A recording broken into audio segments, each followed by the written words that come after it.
Commissioner Fielder, can you hear me?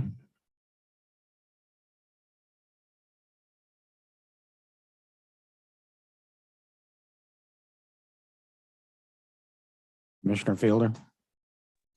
Yes, sir. I can hear you. Thank you.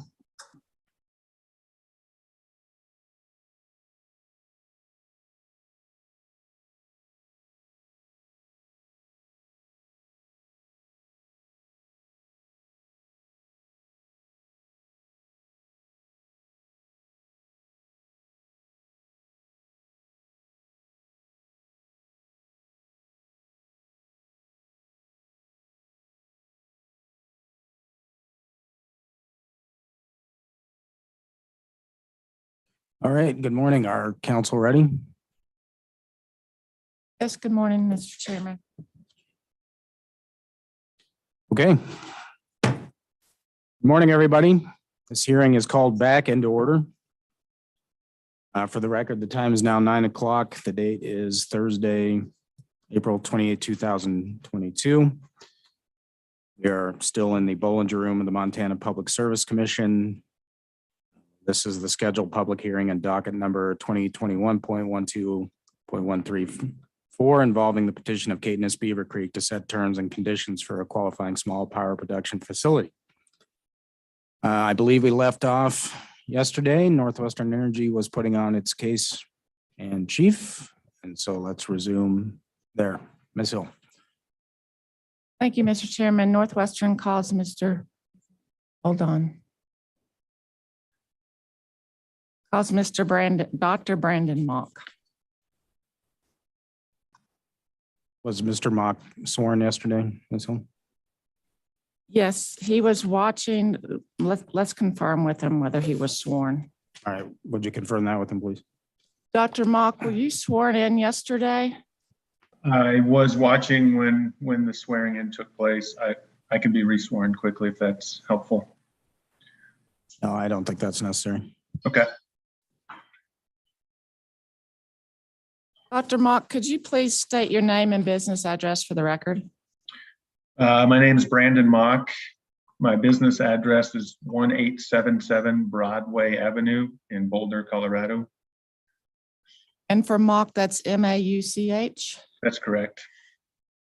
And who are you employed by? Ascend Analytics, And who are you testifying on behalf today? Northwestern Energy. And what's your title with Ascend? Manager of Resource Planning Analytics. And do you have your testimony, your pre-filed testimony before you?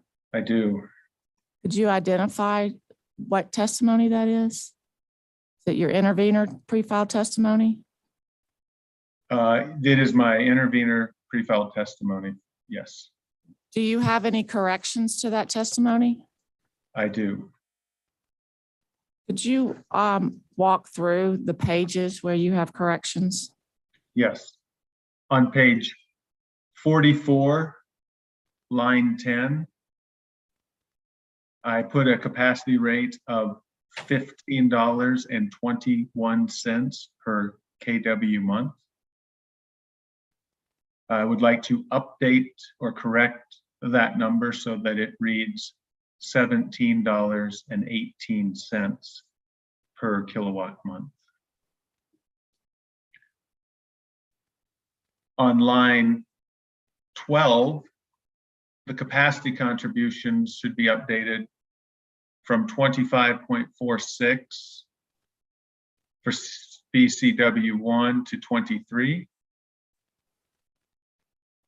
and for BCW4 from 20.16 megawatts to 18 megawatts.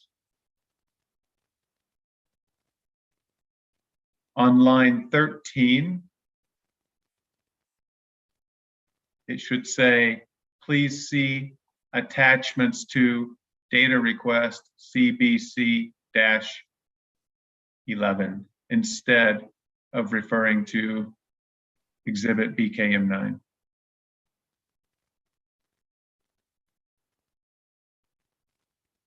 And also on page 53 in line 23, the capacity contribution should be updated to 23 megawatts in place of 25.46 megawatts, and 18 megawatts in place of 20.16 megawatts. And that is all. Dr. Mock, you referenced your response to data request CBC 11.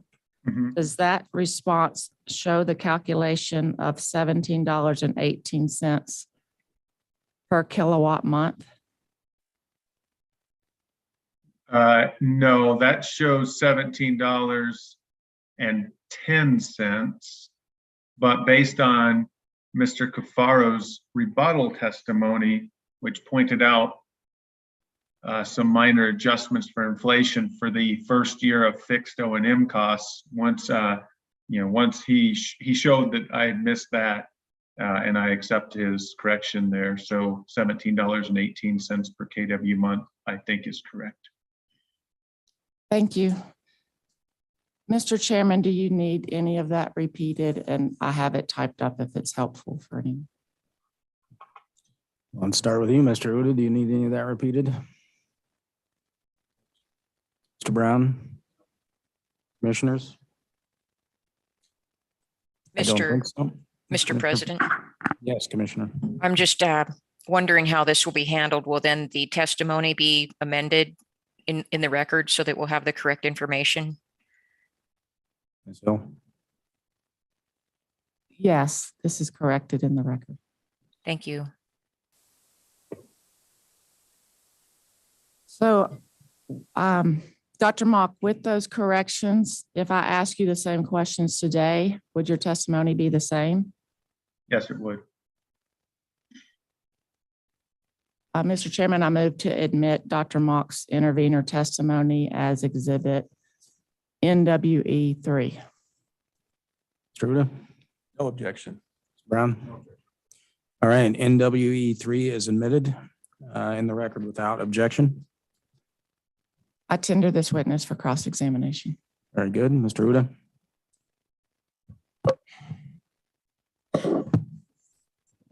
I shall endeavor to keep the microphone close.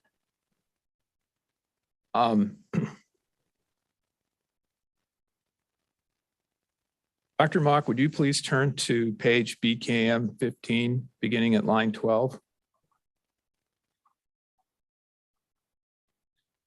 I'm there.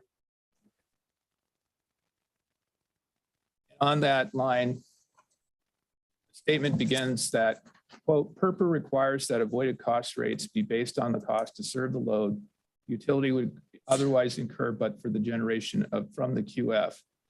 FERC has explained that the purchase rate should only include payment for energy capacity, which the utility can use to meet its total system load. FERC has clearly stated that rates could be zero or even negative in certain situations. Is that your testimony? Yes. What situations did FERC say that avoided costs could be zero or even negative? Recently, FERC reaffirmed that locational marginal prices are perfectly fine for avoided costs, and everybody knows that locational marginal prices go zero and negative at times. Okay, do we have a locational marginal price proposal from either party in this docket? No, but FERC has clearly indicated that it is possible for avoided costs to be negative for zero based on that method that they have approved. Have you reviewed Mr. Schiffman's testimony? I have. Do you know whether he included negative prices in his avoided cost estimate? I don't think he included negative prices in his avoided cost estimate. Would you agree with me, subject to check, that in fact he did? Sure.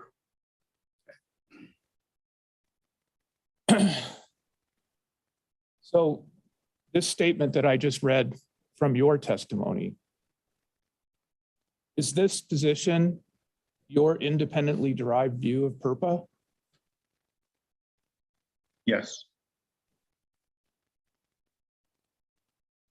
In other words, you weren't given this position by anyone. You developed this independently.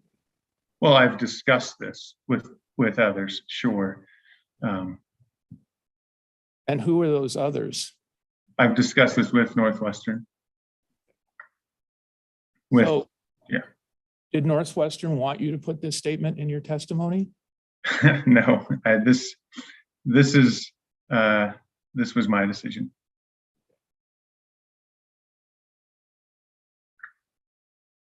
Can you provide a citation to where FERC explained that the purchase rate for energy should only include payment for energy which the utility can use to meet its total system load? Well, not on the fly at this moment, but yes, I can follow up with payment that FERC has said that avoided cost to serve load.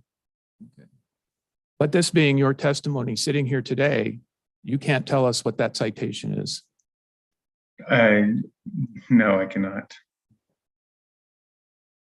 Can you provide a citation where FERC has clearly stated that rates could be zero or even negative in certain situations? I cannot provide the citation for that.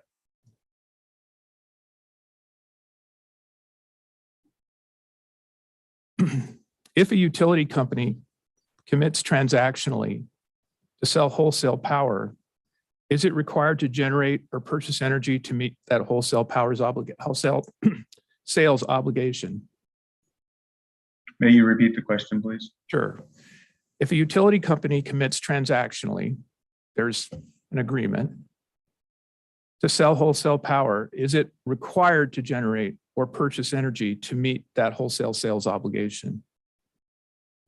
If a utility, I'm sorry, I'm having trouble following the question here. If a utility transacts with another party, Yes. and agrees to sell wholesale power on behalf of that other party, Yes. then, okay, repeat the question then. Okay. So if a utility company commits transactionally, there's an agreement between two parties, the utility on one hand and a third party, to sell wholesale power to that third party, is it required to generate or purchase energy to meet that wholesale sales obligation? If I'm understanding the question appropriately, I don't believe so if it's purchasing from the wholesale market to provide that obligation. So if Northwestern enters into a contract with a third party, it's not obligated to provide the power to that third party. That is correct. Okay.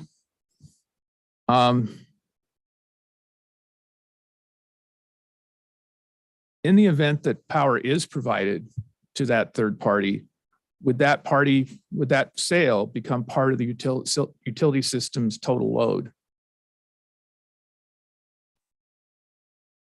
I'm going to object for clarification of how a sale is load. I'm having trouble.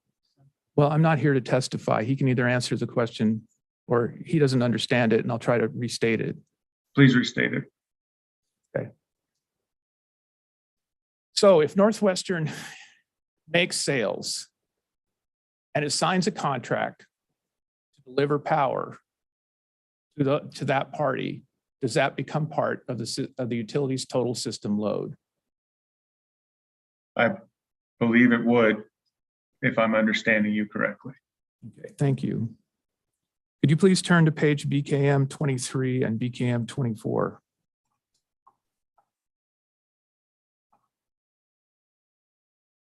Yes, I'm there. And you list in there the supply portfolio you used in your Powersim modeling. Is that accurate? Yes. And this is, I assume, a correct representation of your testimony. Is that also accurate? Is a correct representation of my testimony. You mean The resources that you listed on pages BKM 23 and 24.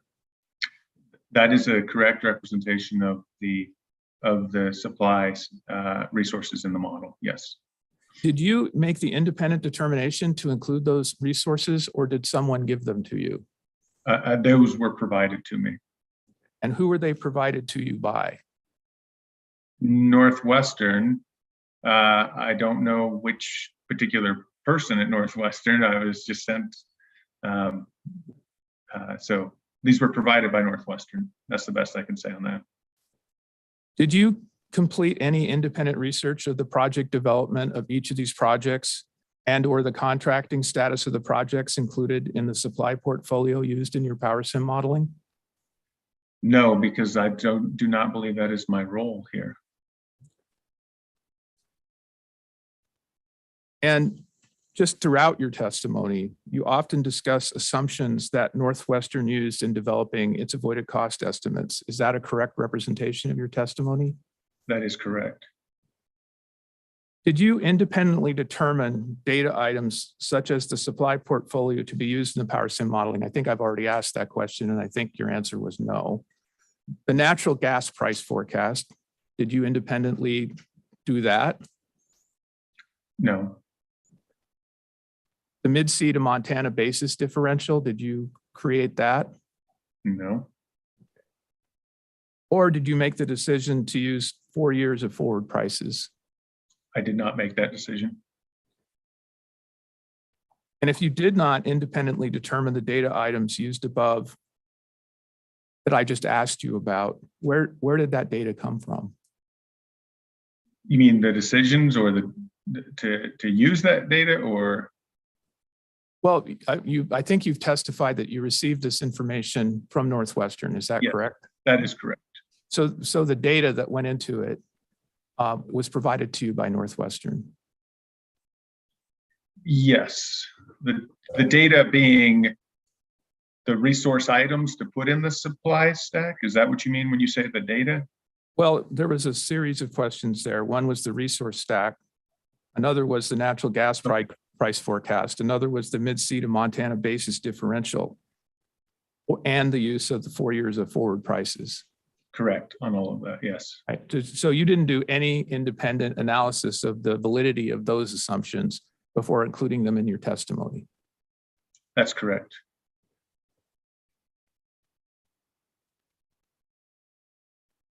And so I gather that you did not complete any due diligence or do any research to validate the assumptions used in your testimony. As far as the items that you have just mentioned, no. There are many things that I have done due diligence and investigation on in my testimony. But as to those 4 items, the answer is no, you did not. Those 4 items were decisions made by Northwestern Energy.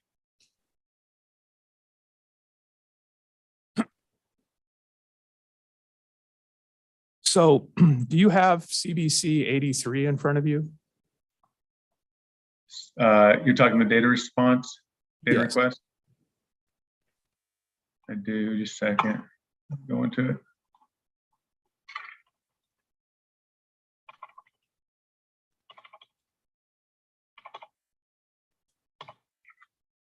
You see 83, yes. And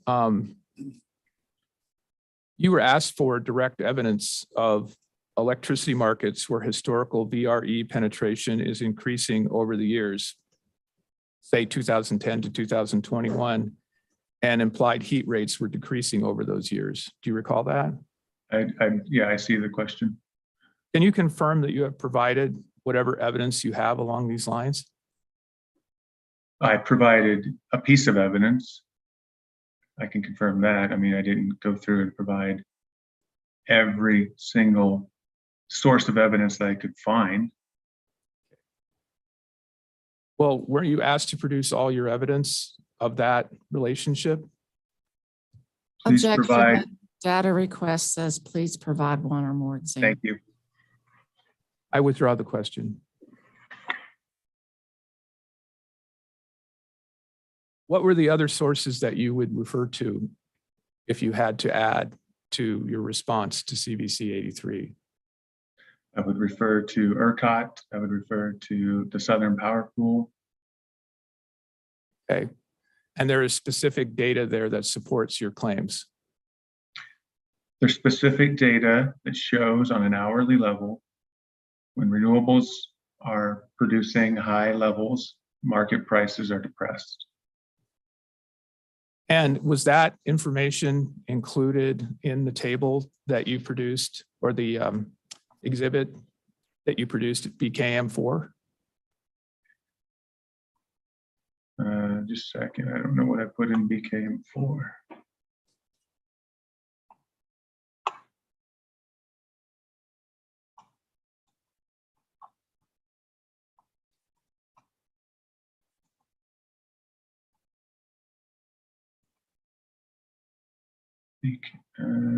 Give me 1 second.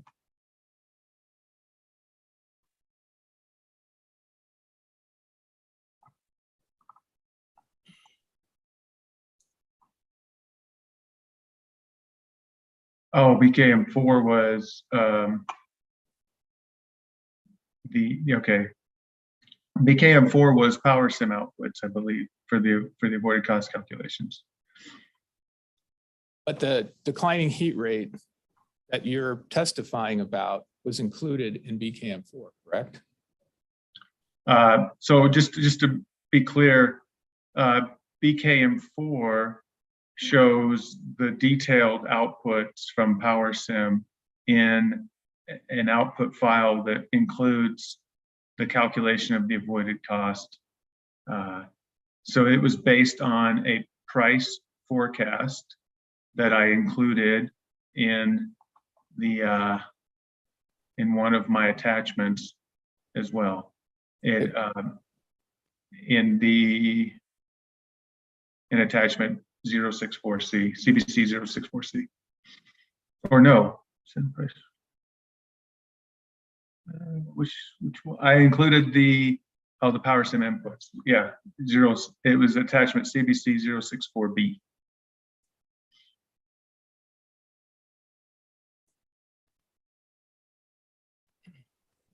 My question to you, though, is the price forecast that you use had baked into it an assumption of a declining heat rate, though, correct? Yes, the price forecast assumed yes, that renewables would have a downward pressure on prices over time. And I would assume that that declining heat rate is the same declining heat rate you discussed throughout your testimony. Is that correct? So just to be clear, I don't think I used the term declining heat rate once in my testimony, counsel. All right.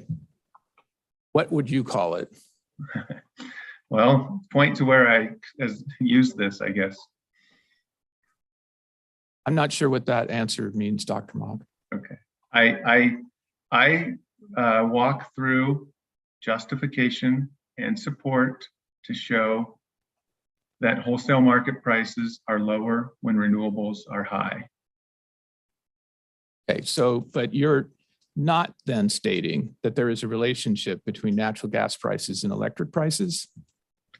I fully agreed that natural gas is an important factor in electric power prices. The difference between Dr. Borison and myself is that over time, my position, or at least the Send Analytics position that I have adopted here, is that natural gas prices have a diminishing effect on wholesale power prices as natural gas resources are pushed up the supply stack, displaced up the supply stack by incoming renewables. Right, so I assume, and correct me if I'm wrong, that the reasoning is that over time, as you get higher renewable penetration, more often renewables are at the margin instead of natural gas generators. Is that correct? That is correct. So it changes the fundamental relationship between the price of electricity and the price of natural gas. Is that also correct? That is correct. Okay, so I called that a heat rate, and you can call it whatever you want, but you did testify about that, correct? Yes, I did. Okay. Okay. So the reason I was asking you about that is I wanted to clarify whatever you're calling the heat rate, the relationship between natural gas prices and electricity prices. Your testimony, contained within your testimony, the table or the exhibit you created, BKM4, that heat rate should be reflected. It should be the same as it is in your testimony, right? You're not using two different heat rates. So just to clarify, Ascend Analytics provides Northwestern Energy a price forecast. And the one that was this particular price forecast was refreshed in the 2020 resource plan update. Northwestern makes adjustments to that price forecast by refreshing the forward prices from the Intercontinental Exchange every quarter. So my testimony was using the price forecast. So it's the same price forecast, but it was updated by Northwestern to use the most recent refresh when Caithness applied for, when they ran this avoided cost for CBC 1 and 4. I'm not sure I completely understand. Let me unpack your answer a little bit. Okay, Sure. so you said that Northwestern made adjustments, and the adjustments were only to update the price forecast. Is that correct? I said Northwestern updates the forward prices. Recall that there's a 4-year forward price curve used at the beginning of the price forecast.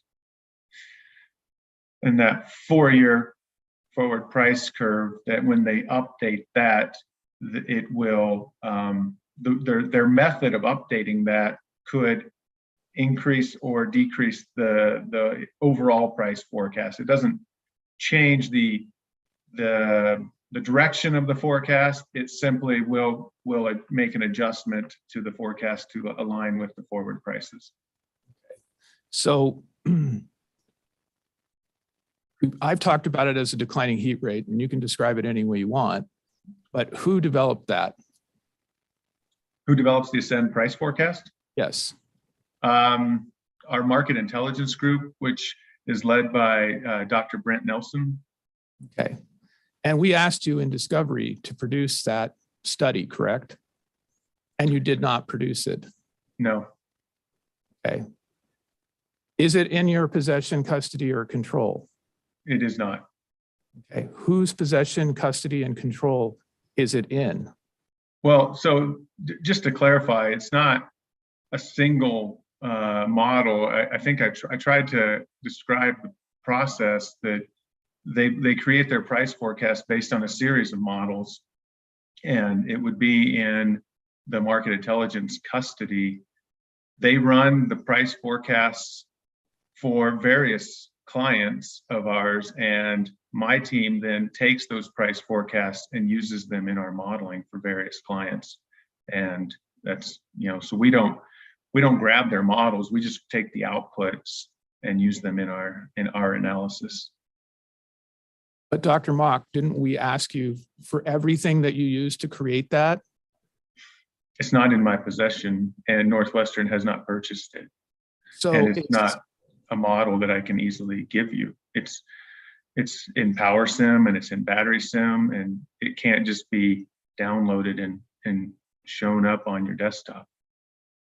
Dr. Mock, a motion to compel was granted by this commission to have you produce it. What was your answer when you were required to respond? Hold on, I have to go look that Mr. up. Chairman, we've litigated the motion to compel, and I don't know if the intent is to say we didn't comply with the motion to compel, and if that's appropriate for cross-examination. I don't even need to hear from you, Mr. Uda. I am going to allow Mr. Uda much leeway with this witness, given the motion to compel and given the fact that we denied Mr. Uda's motion to eliminate on the theory that Mr. Uda would have the opportunity to cross-examine this witness. So please proceed, Mr. Uda. Thank you, Mr. Chairman. So, Dr. Mock, do you remember the question that was pending? Yes, it was. There was a motion to compel. And 1 second, I'm looking at my hands. And what was our response? Yes.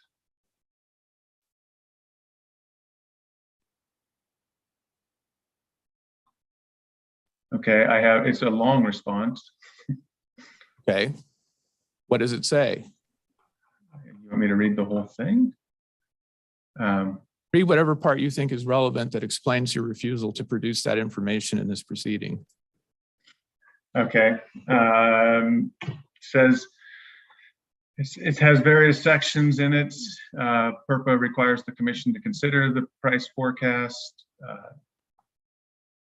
Section 2, CBC, not Northwestern, presented the issue of market heat rate. Section 3, the Northwestern energy price forecast is admissible under the Montana rules of evidence. Is that Northwestern's response to our motion in limine, Dr. Mock? Yes. Is that what you meant? I was asking a slightly different question. Okay. And I excuse me if I confused you. What I was asking is, what was your response to our original data request after the commission granted our motion to compel? And I mean by our, I mean CBC's motion to compel. So in the, let me try to find that.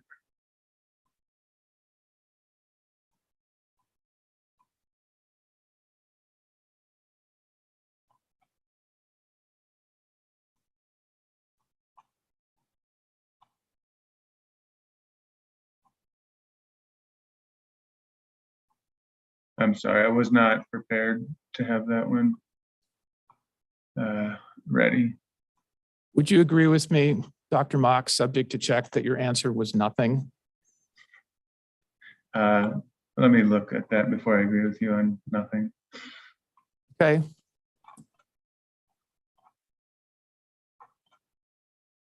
Okay.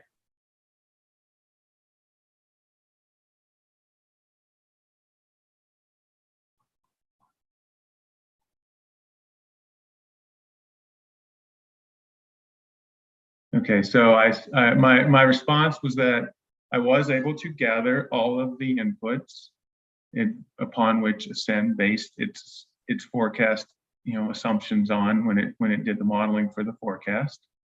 There is no working model, as I mentioned to you just now, and we said in the response, because I don't believe we don't have a nice, easily packaged working model that we can just hand over to run on a computer. So it isn't a single model. It's not something I can easily give you if I had the ability to do so. And to be frank, it's not my model.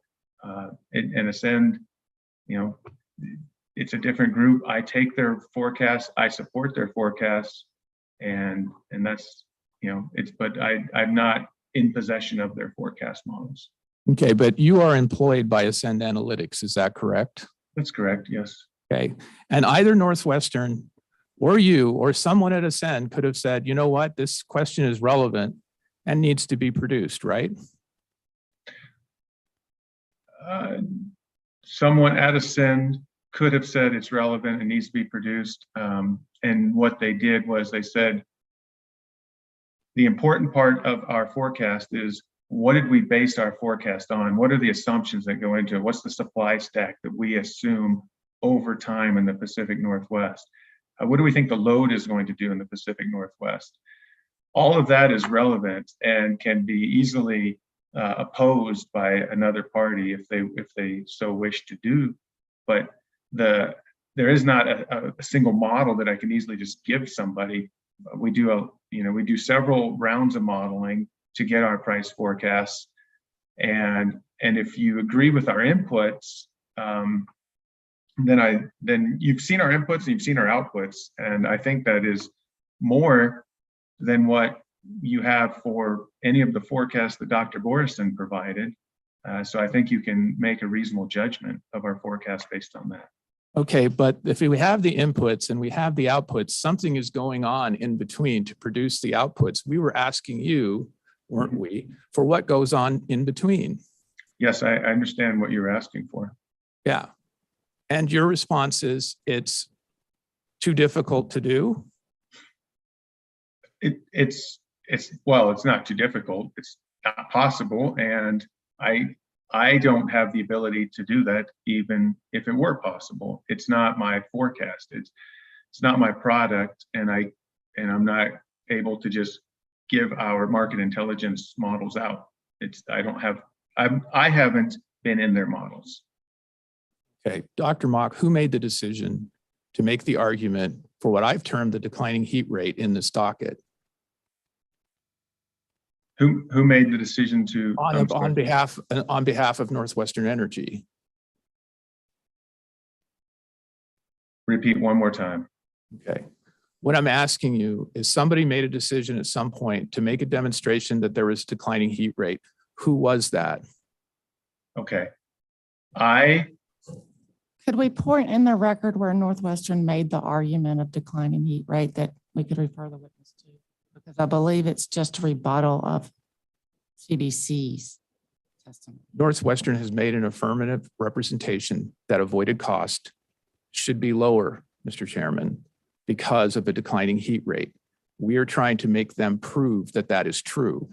And they have deprived us of the opportunity to check their math.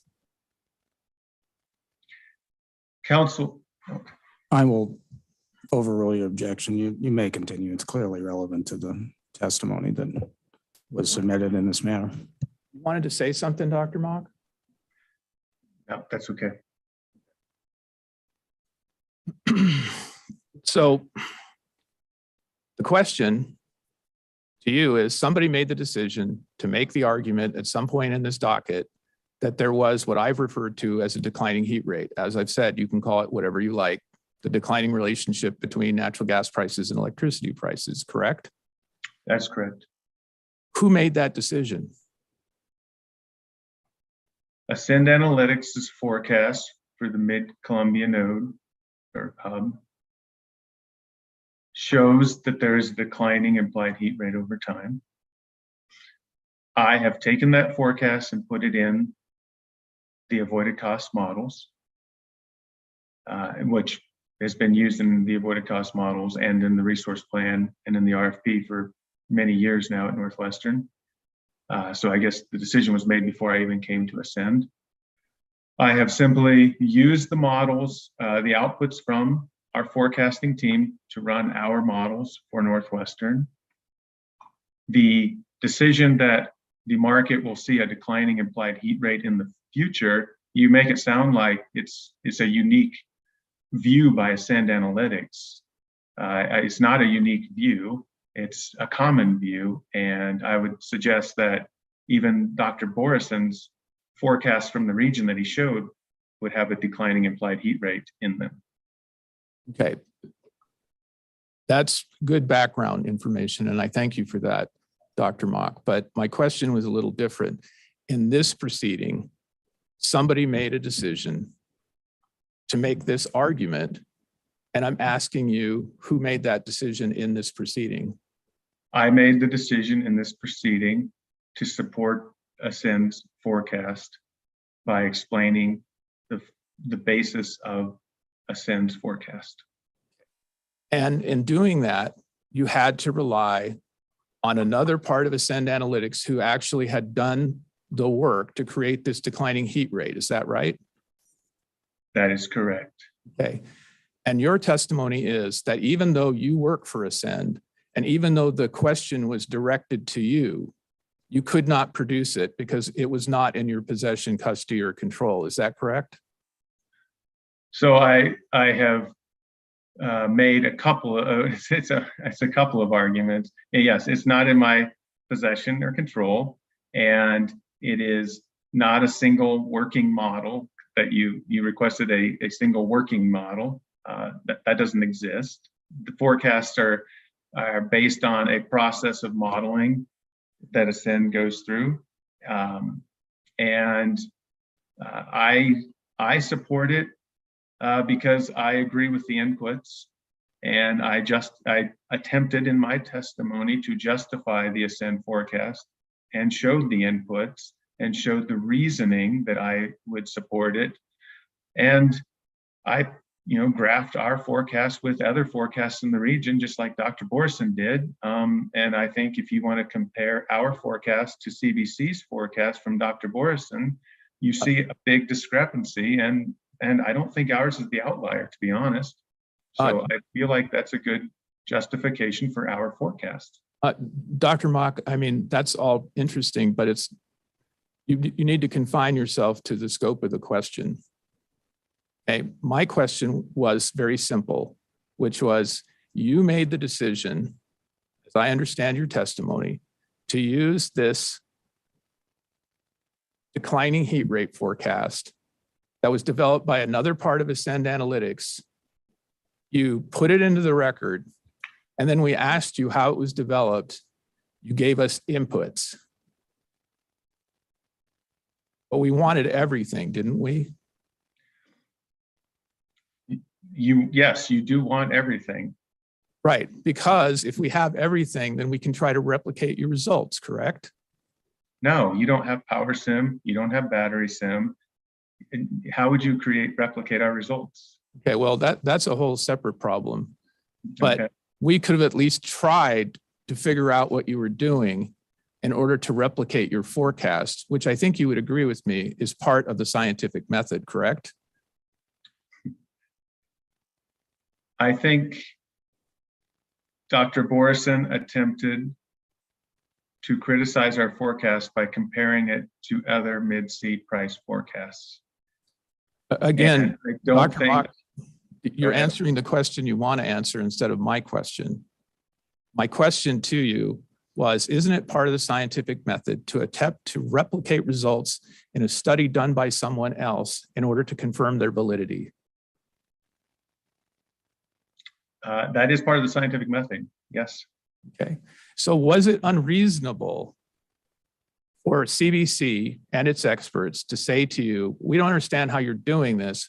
We would like to see everything so we can replicate the results for ourselves? I believe that is unreasonable.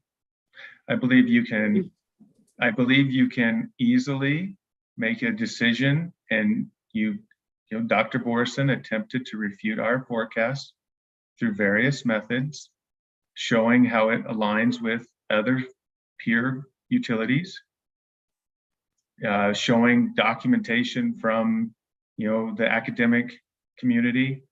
I mean, I think that is a reasonable approach here. To demand all of the modeling and internal details of our price forecasting analysis is simply not necessary, and I do feel is unreasonable in this case.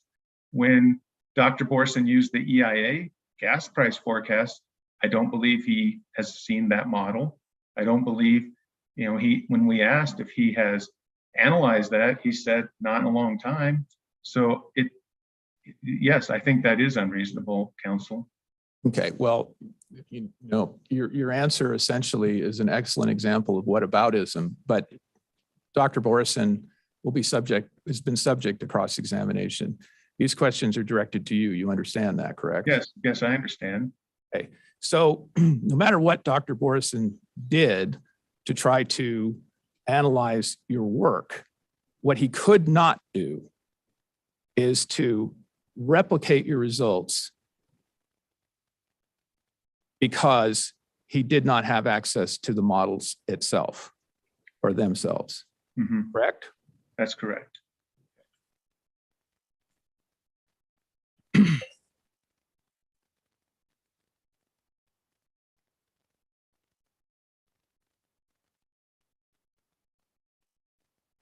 Okay, so can you turn to CBC 87? 1 second.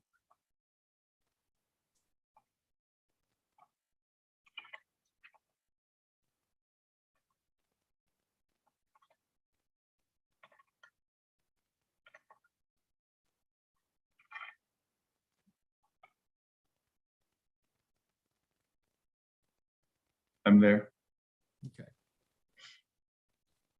The question in CBA 87 was, do you agree your figure 6 on page BKM 33 indicates there is roughly a 1% decline in price with each percentage point increase in BRE share meaning that an increase of 20 percentage points over 20 years would represent roughly, sorry, too fast. Sorry. Where did I lose you? Okay. No, I'm reading it with you. I'm fine. Okay. So I guess I'm just not going to read the rest. That's okay. Okay. Fair enough. But your response to that question was this implication is completely wrong. Is that right? Yes. Did you explain why it was wrong in that response? The point of the graph was to refute a criticism from Dr. Powersim that there is absolutely no relationship between the share of variable renewable energy resources online at a particular time and the market price. So he said that there's a confounding variable, which is load. And so I said, well, I took the California ISO data and I rearranged it and said, okay, let's show the similar graphs for a high load, different levels of load so that we can kind of keep the load constant within each graph, or at least confine the load to some range in each graph. And the point was to show that renewables are still having a downward effect on power prices. It's contrary to what Dr. Powersim says actually happens in a real system. The point was not to show that there's roughly a 1% decline. That would take a more involved analysis of the data. And as Dr. Powersim said, and I agree, gas prices are an important aspect. So we would have to go through and do more of a deep dive and correct for gas price differences each day, correct for load, et cetera. I don't think a simple conclusion that was presented in this question is what I was intending to draw from the graph.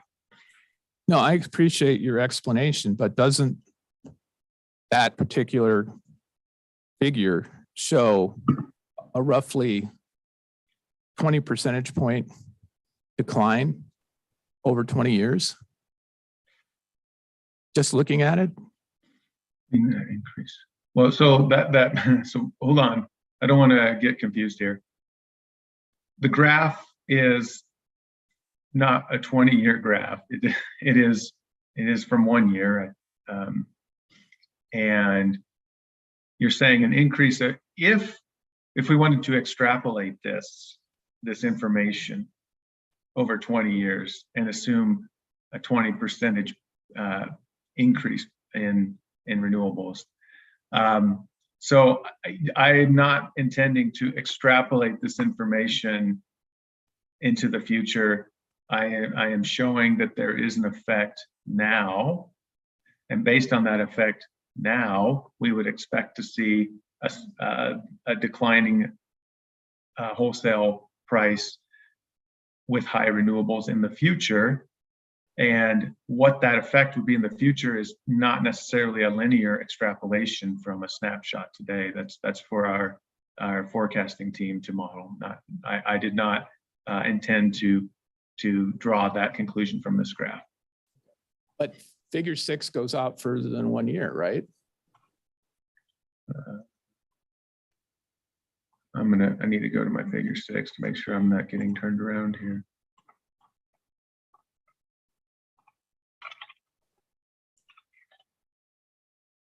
Oh, okay. I was looking at figure 5. Got it. Oh, I see. I'm sorry. I was looking at the wrong one. So figure 6. There we go. Figure 6 is from a different. Obviously, I didn't do the study. Figure 6 is a snapshot or a screenshot from a different study. Basically, the point is to show that yes, there are other academics, industry professionals that feel that renewables will have a depressing effect on wholesale power prices. That was the gist of my conclusion there. Okay. But has there been dispute that there might be a slight decline in heat rate over time as you add more VREs to the mix in utility portfolios? Is that disputed? Whether Is or it not disputed by the witnesses from CBC in this case? it's disputed, yes, by CBC witnesses. That is correct. Okay. And so your argument is, if I'm looking at, I mean, I don't know how this table was created. It sounds like you don't really either, but it appears to show roughly a 20 percentage point increase in VREs would represent roughly a 1% decline per year in real prices. Is that correct? So yes, but that's, you can draw that detailed conclusion if you would like. And the effect, the reason I put it in there was to show that the same authors that, Dr. Powersim used, they also think there will be a declining or a downward price effect in wholesale markets due to VREs. And, in this study, it's, they're assuming relatively modest increases in wind and solar compared to what I think we would expect now. Okay. But you aren't assuming a decline of 1% per year over 20 years, are you? No. Okay. What are you assuming? In power prices? Yes. In nominal dollars, it's roughly flat. Okay. What about in terms of real dollars? Well, it'd be a decline of roughly, depending on, the inflation that you assume, which is also heavily debated in this testimony. It'd be, 2% a year if you assume inflation. Okay. So in real prices, are the real prices today higher or lower than they will be 20 years from now? So if the real prices today are higher than they will be 20 years from now. So you're projecting that power prices are going to go down because of the increasing penetration of VERs. Is that correct? Yes. And then in fact, that actual real prices, it will be less expensive to buy that power in 2042 than it is today. Yes. And have you found any forecast anywhere that confirms your assumption that power prices in real terms in 2042 will be less than they are today? The Northwest Power Council. Okay. Anything else? The power price forecasts shown by the utilities from Dr. Powersim's graph show that power prices will increase modestly only, and that our price forecast is roughly in the range. Most of those utilities have reduced their price forecast over the last few years. And I happen to know that at least one other utility on Dr. Powersim's graph is going to adopt the SENS price forecast in their next IRP. And I believe that we will see more convergence in the future.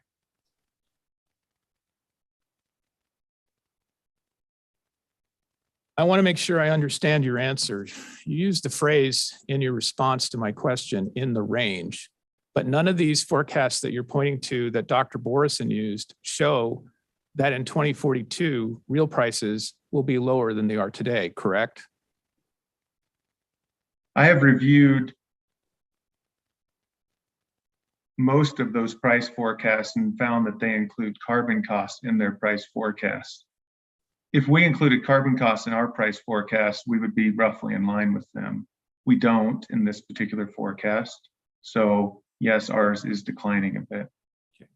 Are you making the claim here today that all of those forecasts include carbon in the real price of energy? I'm making the claim that a couple of them at least included a carbon cost in their IRP when they did this price forecast. Okay. And of those utilities that Dr. Powersim relied on, are any of them using Ascend Analytics to create their price forecasts? Not at this time, no.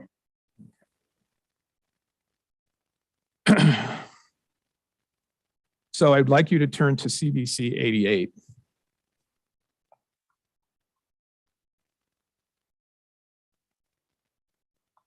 I'm there. And the question posed to you in C is, can you confirm that graphs in figure 5, the scatter plots, demonstrate short-term correlation, i.e. hourly prices in an operating market, not long-term correlation, i.e. average annual prices? And your response was confirmed. Is that correct?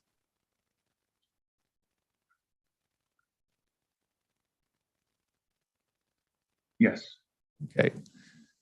Given that you have confirmed the answer to that question, is it still your contention that these graphs are representative long-term behavior of markets as VRE share changes? Yes. Okay. And what is the rationale behind this contention?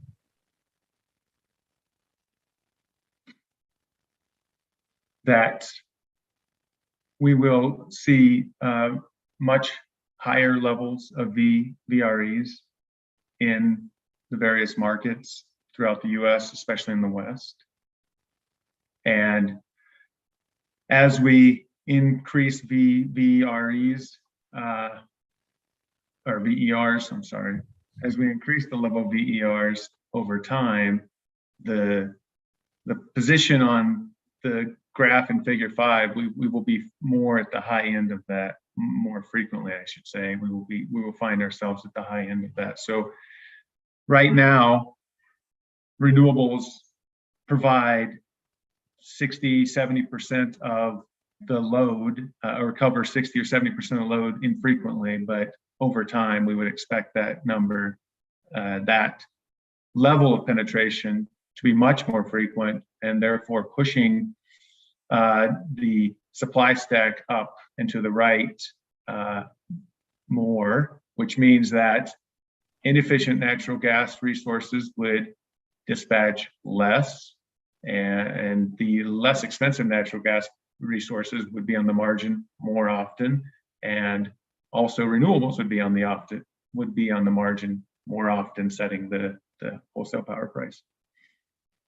So assuming the graphs in figure 5 are representative long-term behavior, what do they indicate about the effect on average prices of an increase from 20 to 40% in VRE share? So I want to,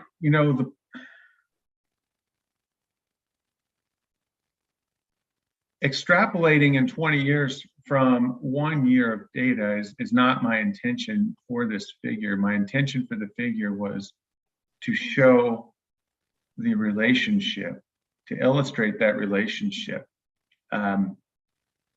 This isn't meant to be extrapolated into the future. It's meant to show there is an effect today, and we would expect, if anything, for that effect to be amplified over time as more renewables are added to the system. So I'm gathering what you're saying is that you can't answer that question. Well, our price forecasting team thinks they can answer that question, and so I guess then that their answer is in the price forecast. I understand that. What I was asking you is, can you take that data and look at it long-term? I thought you said yes. And so I was asking you to further extrapolate about what happens to prices as you get, according to this particular figure and the graphs represented therein, what happens to prices when you get an increase of 20 to 40% on VRE share?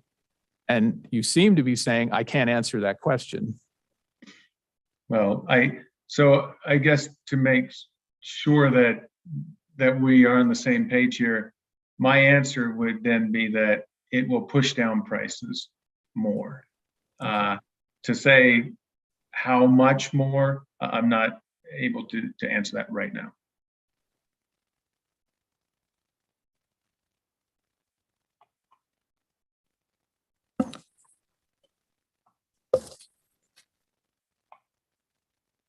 Okay, I want you to stay with figure 5 for a minute.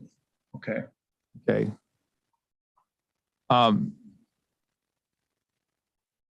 What do these graphs in figure 5 indicate about the effect of price volatility on an increase from near 0 to near 100% of VRE share? Well,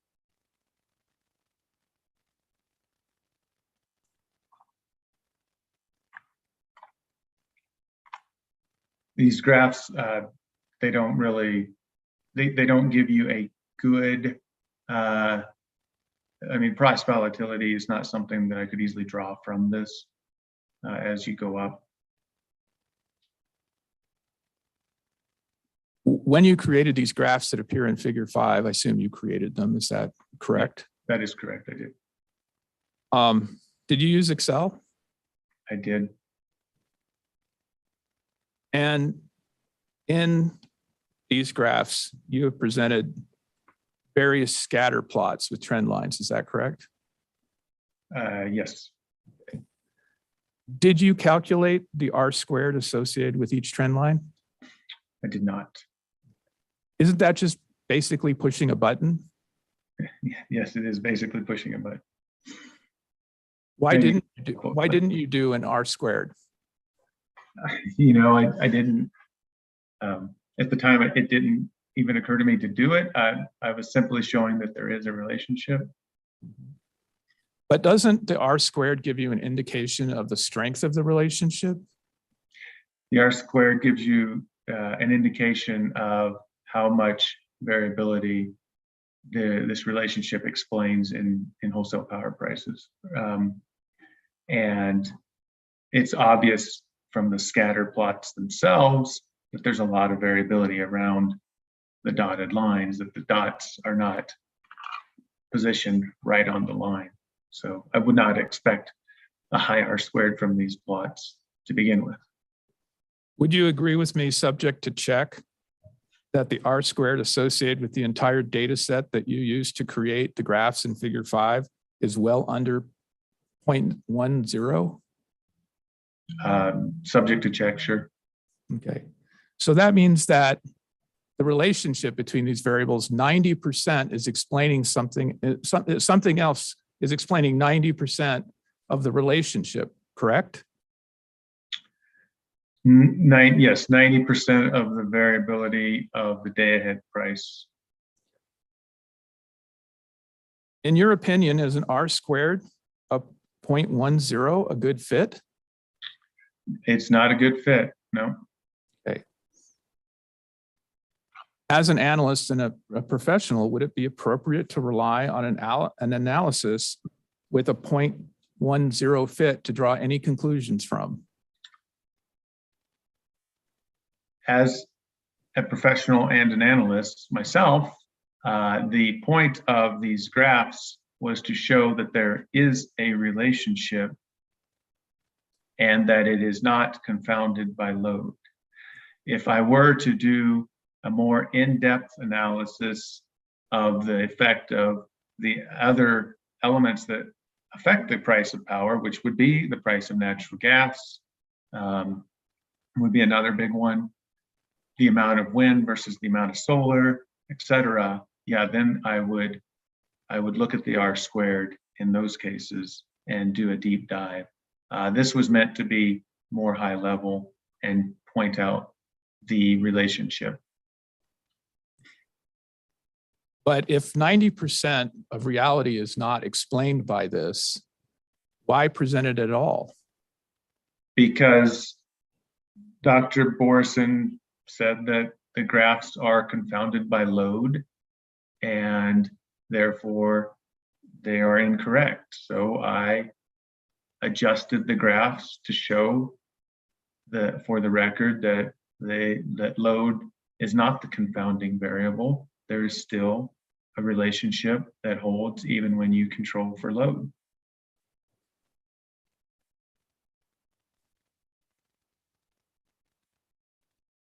Would you agree with me that the low R squared number means that the great bulk of the price variability is explained by factors other than VRE share? There are many factors, especially in CAISO. There are scarcity prices, there are natural gas prices, there's renewable curtailment, lots of things. So I think you previously testified that if you were to do it again, you would do it differently. Is that correct? No, that's not what I testified. I testified that if I were to do a deep dive on this and really an in-depth analysis, sure, I would worry more about the R squared. This was more of a high level.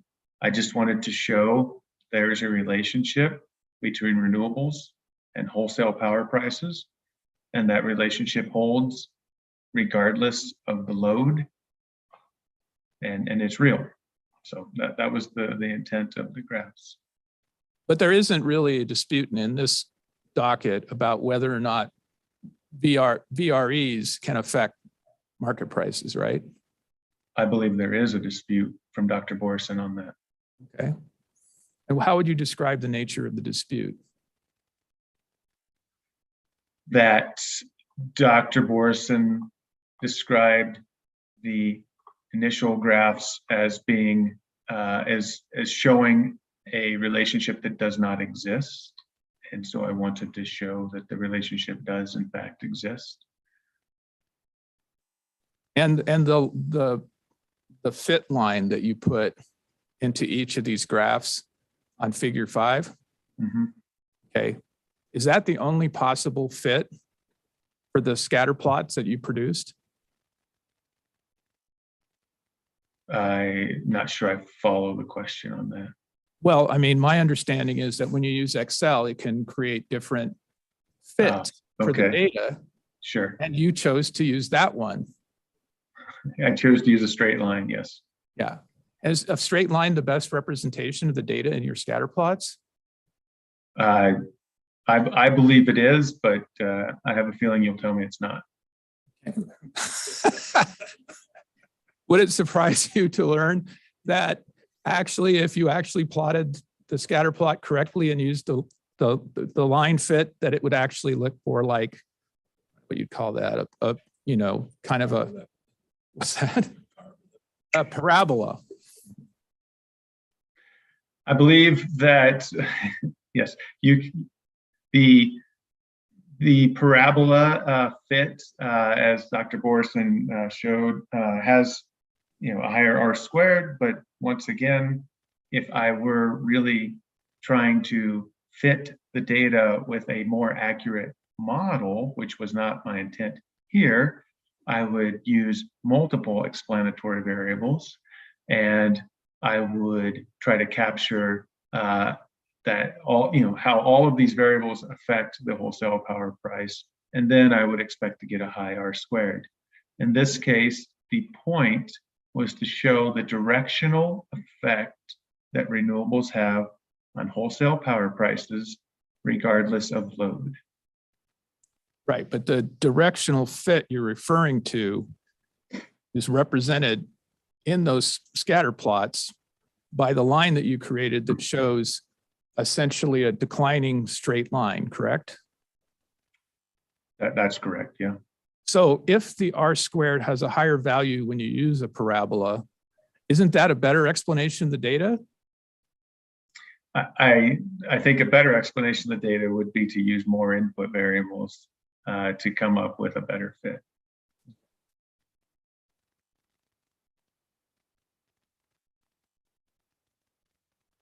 and I think you've already answered this question, but I'll ask it again anyway. But I think you've testified you did not conduct any analysis to determine what the other factors are that might be influencing power prices, and you didn't estimate their magnitude.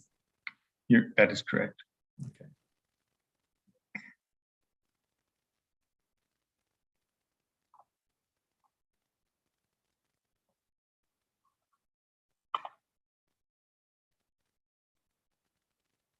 Okay, so did you do a presentation at ETAC on April 20th of this year? Yes. I don't know if it was April 20th, but probably. Okay. Is it true that the data that you showed was that there was going to be more than an 80% decline in real market prices between now and 2045? I did not do that part of the presentation. I would have to check on that. Okay. Dr. Mock, it's on page 33, so you might want to check on that of the ETAC presentation. Mr. Chairman, if we could maybe point to the record, maybe this is a data request response.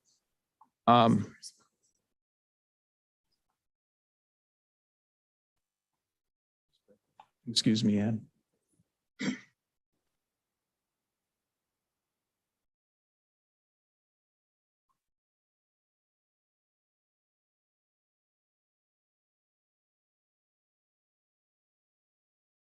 This was CBC's updated response to Northwestern Energy 79. Have you had a chance to see that, Dr. Mock? Yes, I have. Okay. Is that an accurate representation of the presentation that was made before ETAC? I'm just saying, I don't, I want to make sure that it's an 80% decline. I mean, Right. it might be. Well, I'm told it's on page 33, so I'm hoping it's on your page 33. Sure.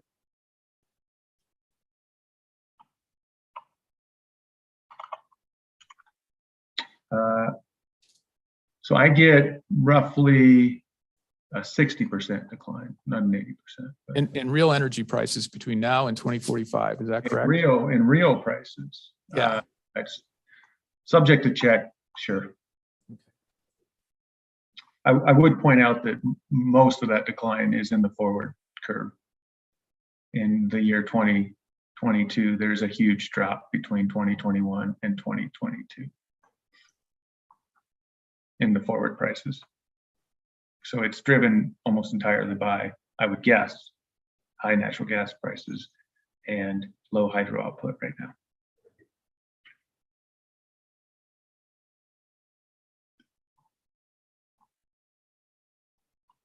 Dr. Mock, could you repeat that answer? Did you say low hydro output? The court reporter's having trouble hearing you. Yes.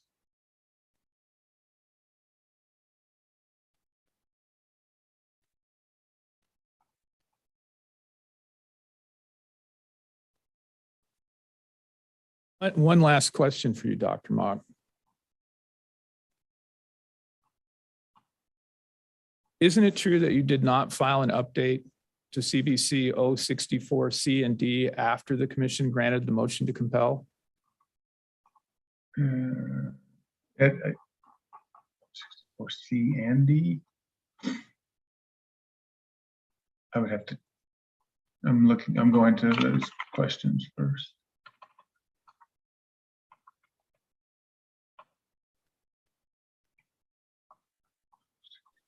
C and D. Oh, C through D, yes. Okay, that is.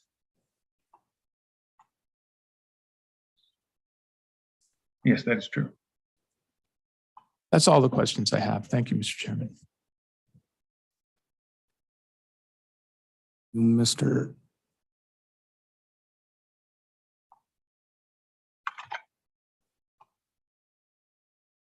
All right, thank you, Mr. Uda. Mr. Brown, it's all right. Mr. Brown? Thank you. Okay, the time is 10:15 a.m. This might be a good time to take a 5-minute recess. I'm getting head nods from the other commissioners. Dr. Mock, if you would just hold, please, for 5 minutes. We'll reconvene. We'll make it 6 minutes. We'll reconvene at 10:20 a.m. At this point, we'll go off the record.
All right, Commissioner Field, are you still on?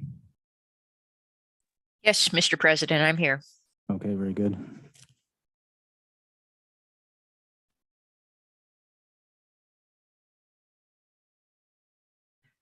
All right, the time's now 10:22 a.m. We'll go back on the record. Where we left off, I believe, was the commission's opportunity to question Dr. Mock. Vice President Johnson. I am, but do you have any questions? Not at this point. Commissioner O'Donnell? No question. I thought we had that game planned in the break. Commissioner Fielder? Yes, Mr. President, I have a couple. Okay, go ahead. Commissioner Fielder. Thank you. Mr. Mock, I just would like to go back to your testimony, and it's page 12, or BKM 15. And Mr. Uda had started his line of questioning on this point, and it's the question that starts on line 10. Your answer starts on line 12. This is BKM 15. Are you there? Yes. Okay, thank you.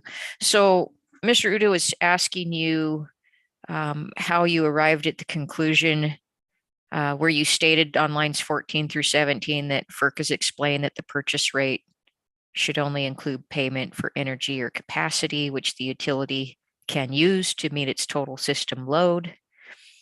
FERC has clearly stated that rates could be zero or even negative in certain situations.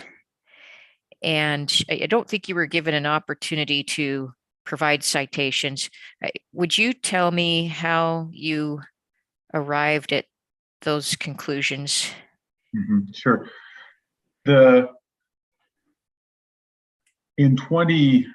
might get my time frame mixed up, but in 2020, FERC released a statement, or they came up with a new.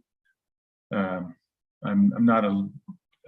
might get my terms mixed up, but it was an order, I believe, where they affirmed that using locational marginal prices is an appropriate way for the avoided cost. Now, I realize that that's not what we are discussing here today, but my reasoning is that if locational marginal prices are prices that will go negative or be zero, and in some cases they can go negative quite frequently, then FERC has affirmed that that is an appropriate result for the avoided cost.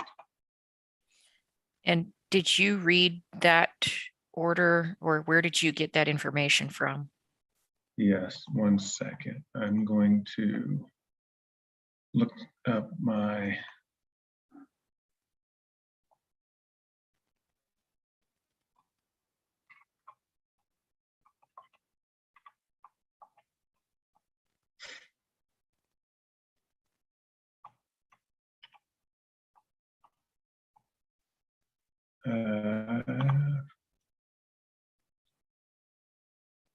It was order 872, I believe. Mr. Mock, did you say 872? Yes. Thank you.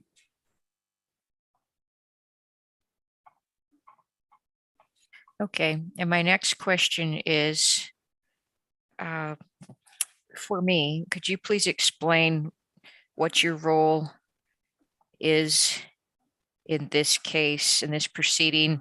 You said independent research is not your role. Would you explain what your role is? Just summarize it for me, please. Sure. My role was to take the information that Northwestern provided to run the avoided cost analysis on their behalf, and for the avoided energy costs, and then to provide testimony to support the models that we ran and the inputs in the models that we ran. Thank you. Did Northwestern direct you in terms of what outcome they wanted, or did they just ask you to analyze the material and develop your own independent outcomes? So, yeah, it was the latter. So they provide the primary inputs that we're discussing today would be the supply stack being number one. So Northwestern provides the resources that should go into that supply stack. And when I have that information, I run the avoided cost and I supply that back to Northwestern. They do not push for a particular answer. They're not goal seeking, if you will. They do kind of line that answer up with an array of historical avoided costs and make sure that it kind of fits the same storyline, I guess, or falls in line with what we would expect based on the inputs for a validation to ensure accuracy, but they're not directing me to try to achieve a particular value. Okay, thank you. So when you stated that you used a number of different models to come up with your results, what did you base your decision on in terms of which models to run, how many different ones to run? What were you looking for? What drove those decisions? Sure. So I want to clarify something that may have been lost in the discussion earlier. Ascend Analytics provides price forecasting that we call it market intelligence, and they provide price forecasts all over the United States for a list of clients. I was asked and provided a list of clients that I could publicly name.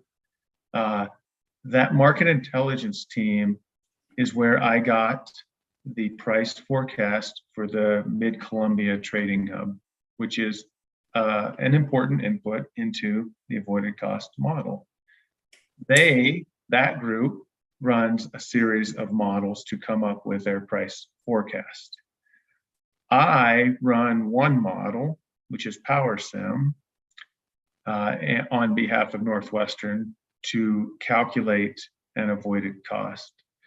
And just to kind of clarify, Commissioner, since you're newer to this process, Powersim is a production cost model, so it does an hourly simulation of Northwestern Energy's resources and load over the time at which the QF will be in the model.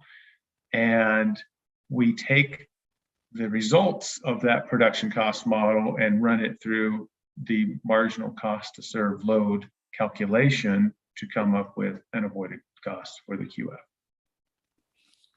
Thank you. You've answered my questions. Thank you, Mr. President. No further questions. Thank you, Commissioner Fielder. Dr. Mock, Mr. President Brown, it's my opportunity to ask you some questions. Okay. You have testified that Northwestern used forward price projections based on the intercontinental exchange forward curves on the first trading days of each of the current and preceding quarters when the model was run, specifically the third and fourth quarter of 2021, correct? Yes, yes, I believe it's third and fourth quarter, yes. Very good. All right, so my question based on that testimony is, would anything differ using your same methodology of 15 trading days from 2 quarters if CBC is correct about its LEO date? If you understand what I'm asking. Are you suggesting that we would change the trading days or that we to fit the LEO date, Mr. President? You could answer that. You can. Okay.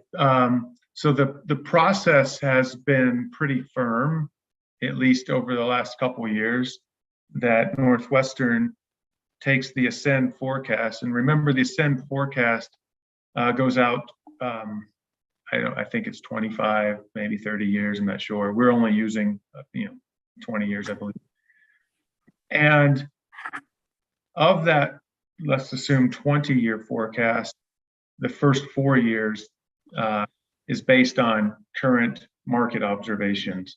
So Northwestern on a quarterly basis updates those current market observations and adjusts the forecast to fit current market observations.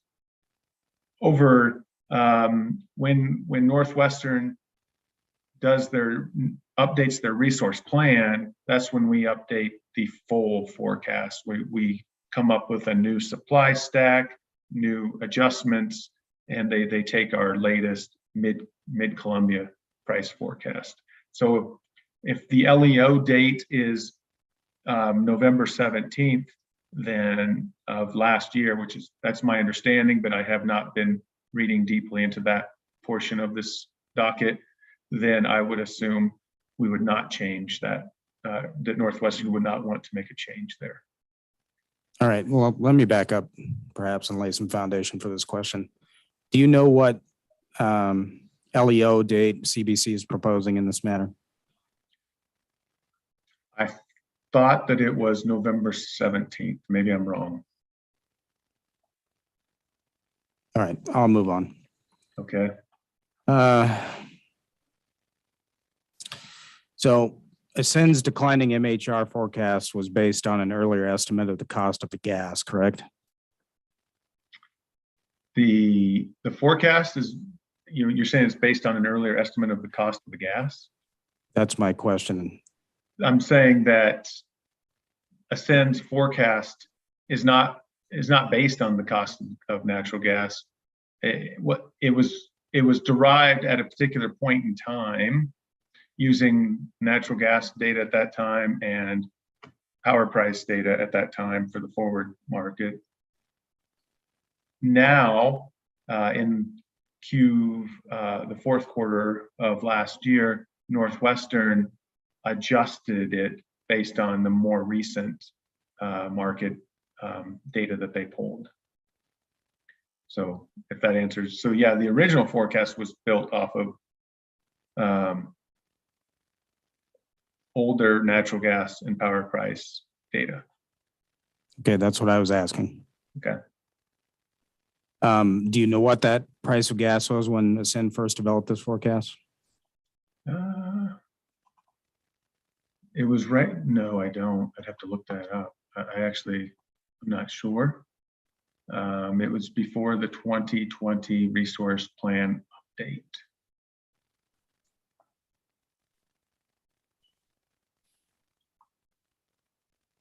You have that information readily available?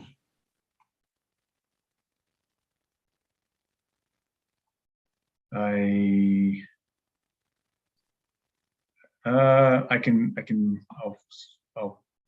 don't readily available. I'm sorry, but I can. Oh, that's fine. All right, next question, Dr. Mock.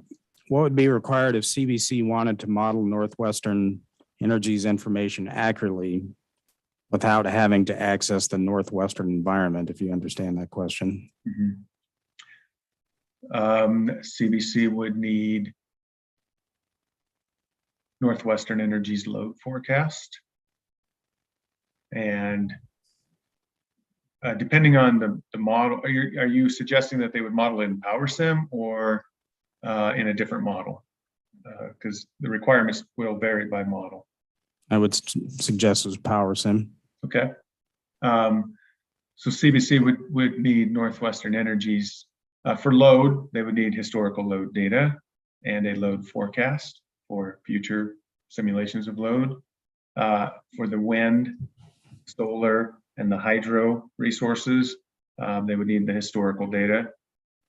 For the thermal resources, such as Colstrip, Dave Gates, and Basin Creek, and Laurel, they would need the operational constraints, things like the heat rate, the ramp rates, the maximum generation capacity, the min gen. So there's quite a lot for the inputs that go into these models.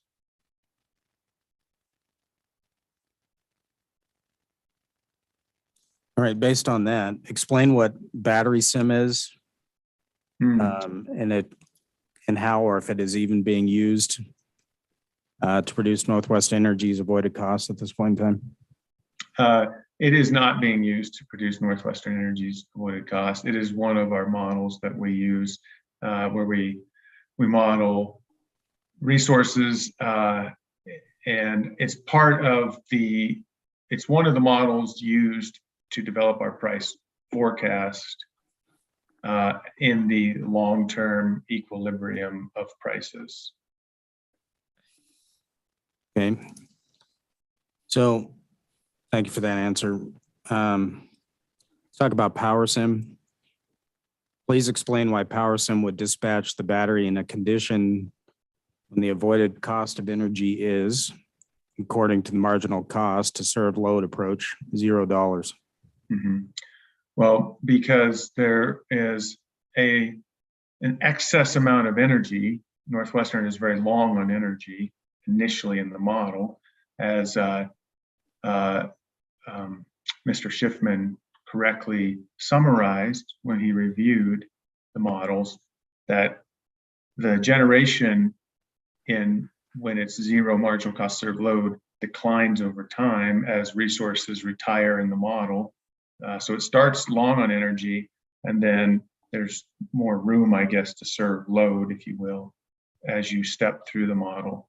So initially, yes, the battery does discharge when the load is being served fully by either the wind or the hydro, because there's just a lot of hours in that initial time where there's really not a lot of choices, I guess, for the battery. But it is also being used to optimize Northwestern Energy's resources. So recall that I assumed that Northwestern Energy had dispatch control of the battery in the model, and it will dispatch to either serve load at the minimal cost or when there is a high market price. So let's parse through that answer a little bit. Sure. Drill down on that. So what factors does Powersim model consider before dispatching the battery then? So the decision is made to dispatch all of the resources. It's not an independent decision just for the battery. It's what we call a co-optimization of resources for energy and ancillary services. The decision for the battery is that the model is looking at different combinations of dispatch to minimize the cost of serving load, and the market sales is a factor in that, though. Right. Does Powersim account for the opportunity costs of dispatching the battery when future market and load conditions are unknown? So does it account for the opportunity cost of this? Oh, I see.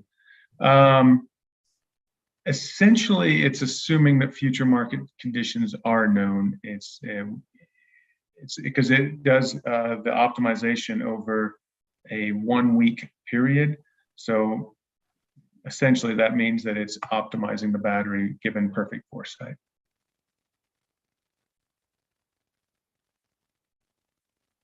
Got to turn on the blue light. What variable cost does Powersim assign to the battery? There's no variable cost assigned to any QF item. Okay. Then what cost does Northwest Energy avoid when the battery is being used to optimize resources? So the battery is optimizing the output from the hybrid facility. So you have to recall that the battery is not charging from any of Northwestern's resources. It is charging from the wind resource. There's a constraint set up, so it can only charge from the wind resource. And so as the battery is dispatching and wind, I guess the combination of the hybrid asset as it's pushing power into Northwestern Energy's territory, or it's either serving load, and if it is serving load, then we calculate what that marginal cost is that it is avoiding when it's serving load.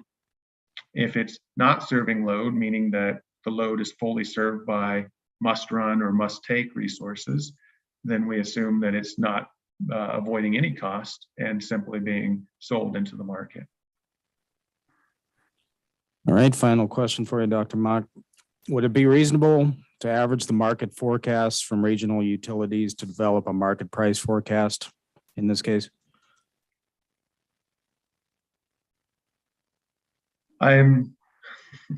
So with yes, with caveats. Obviously, the regional market price forecasts are different vintages. So we have some that are 2 years old, some that are very recent, and we have different assumptions for the amount of renewables that will be online between the various forecasts and different assumed carbon prices in the various forecasts. So there would be some work that would want to go into kind of bringing I don't know, it would not be straightforward. How about that? I think that's a fair answer.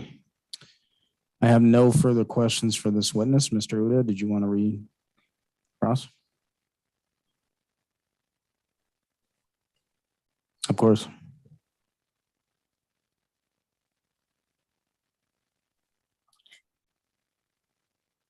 And Dr. Mock, in case you didn't hear, we're pausing for a second for some recross. Okay.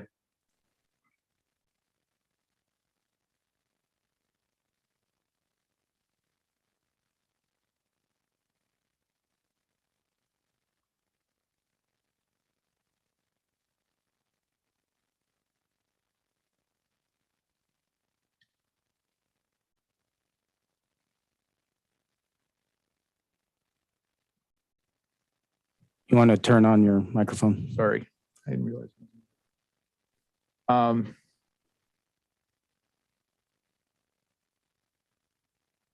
So I think what you said, and I think what I understand, is that when this facility, this hybrid facility, is delivering energy to Northwestern, and Northwestern deems that that power is excess of load, that Powersim is assigning a zero value to that. Is that correct? Yes, with one caveat. There is a if it's being sold at a negative cost, then it will give it a negative cost. That's fine. And did you do any calculation of the projected revenue associated with selling zero cost power into the market when Northwestern is long? I did not. Do you know roughly over your sample size of Powersim runs, what percentage of hours are zero or negative? Yes. I show that in figure 4 of my testimony. It varies by month, as you would expect, but it peaks, it's somewhere, as I mentioned earlier, which Mr. Schiffman also pointed out. Initially, a large percent of the energy is projected to not serve load, as the model shows an excess of energy, and then over time that drops. So if I wanted to get the answer to that question, I would look at your figure 4. Is that correct? Yes. I believe that's all the questions I have, Mr. President. Thank you, Mr. Uda. Mr. Brown? No questions. Thank you. Ms. Hill, redirect. Thank you, Mr. Chairman. Dr. Mott, could you refer to page 28 of your testimony? Yes, just a second. Why did you recommend using Northwestern's base power price forecast?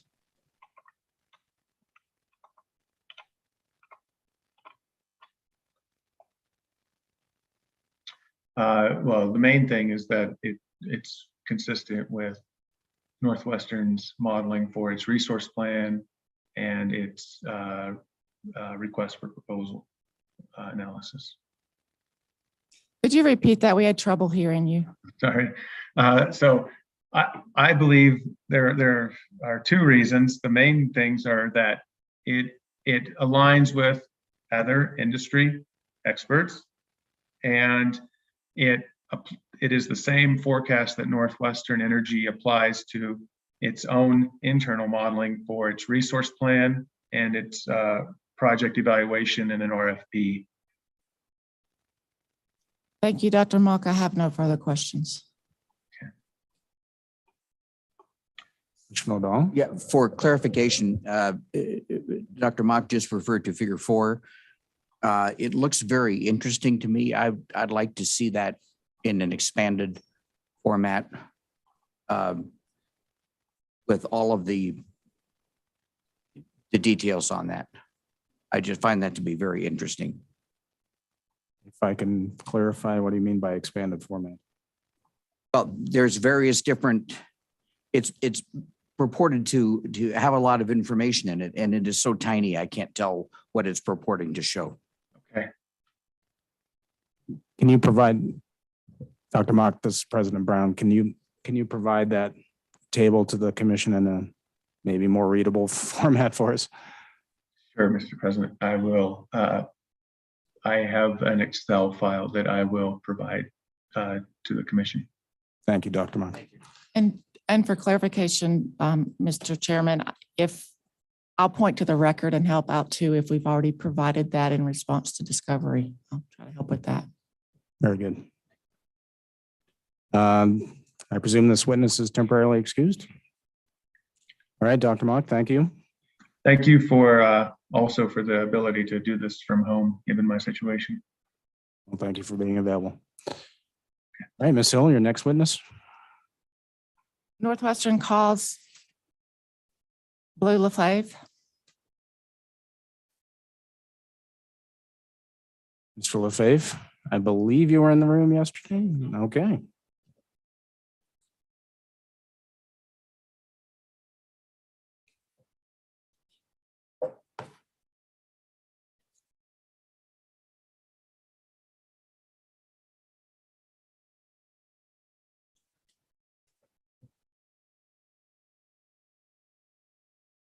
All right, Mr. LaFave. Do you swear the testimony you are about to give is the truth and nothing but the truth? All right, thank you. So you may proceed.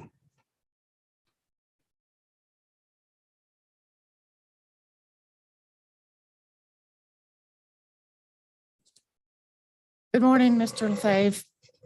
Good morning. Could you please state your name and business address for the record and spell your last name? Sure. My name is Blue J. LaFave.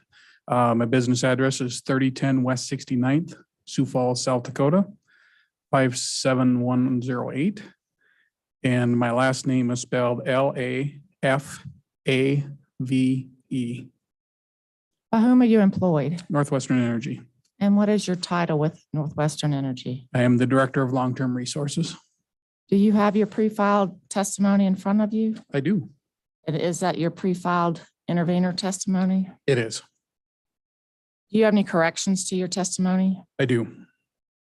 Do you walk through those slowly? Sure.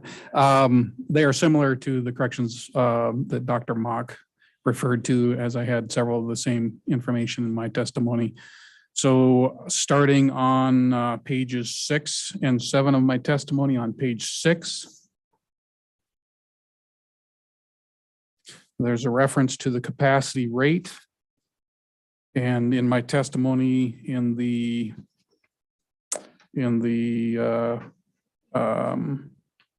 capacity rate in the table, I have 1466. That new number is now $17.18. For the accredited capacity in the line below, we have listed currently 2546 and 2016. I believe the new numbers are 23 and 18. And then on page 7, under the capacity proxy resource, strike the inflation rate of 2%, and I defer to Dr. Mock's testimony. I also need to make that same capacity change on 2 other places on page 20. Line 15, strike 2526, put in and 2016 and replace them with 23 and 18 again. And then that same replacement on page 20, let's see.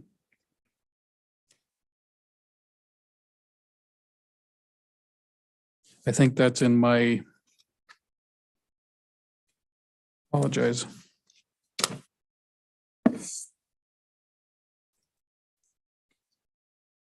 Okay, in exhibit BJL5, I have that same capacity note at the page 1, the 2546, the 2016, again, changing that out with 23 and 18. And then on exhibit 2, there are 2 pages to exhibit 2, and I don't know if you guys have a copy of that in your notes, or that was part of the exhibit 2 was a spreadsheet. So I don't know. I guess I may need to pull that up. Sorry about that.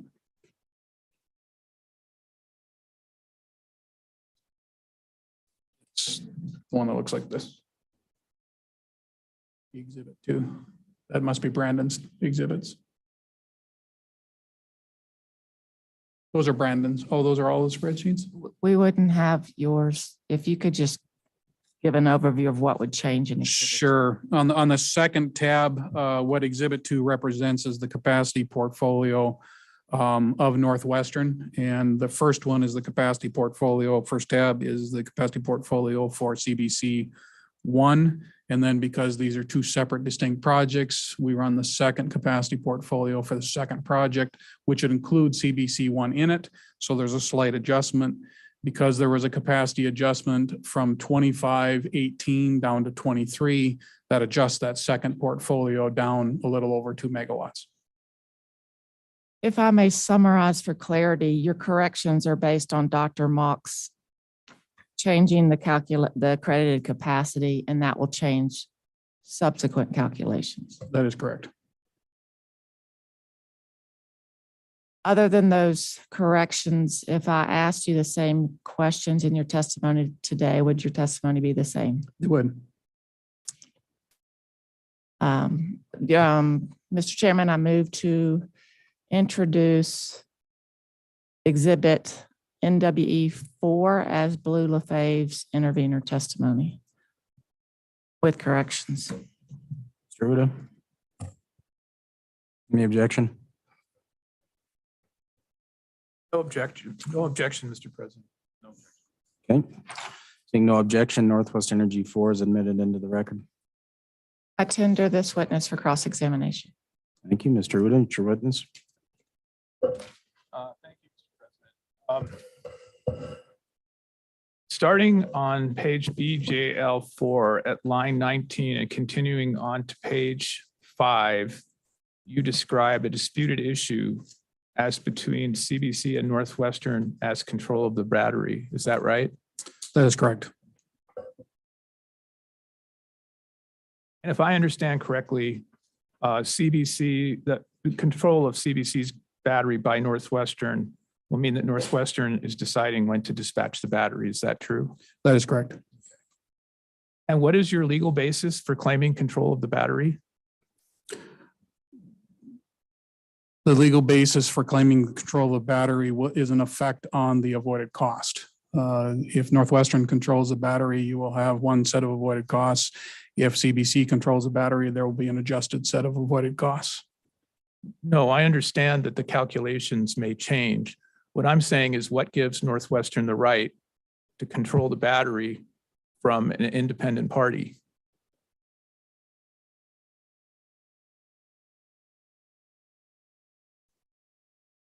Northwestern, upon agreed upon terms of the two parties, Northwestern would have the ability to control the battery.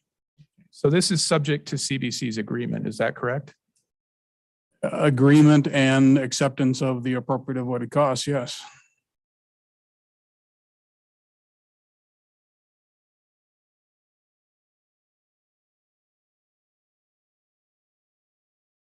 And you also describe as a disputed issue, the creation of an LEO, is that correct? Correct.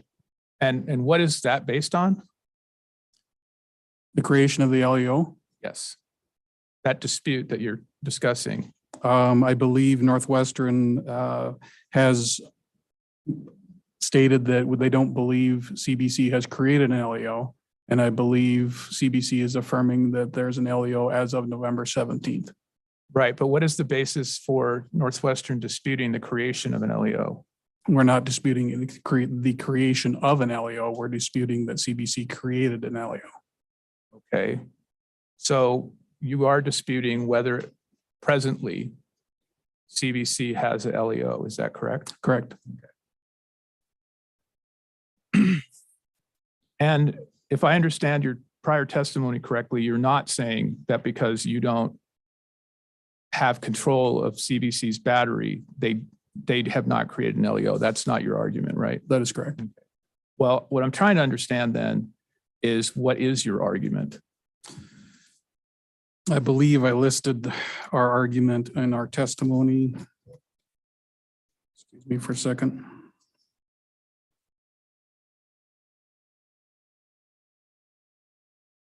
On page 10, starting in line 5, I asked the question, please explain how CBC has failed to demonstrate that it is reasonable for Northwestern to include these projects in its portfolio. My answer, would you want me to read that, or is it okay that it's in my testimony?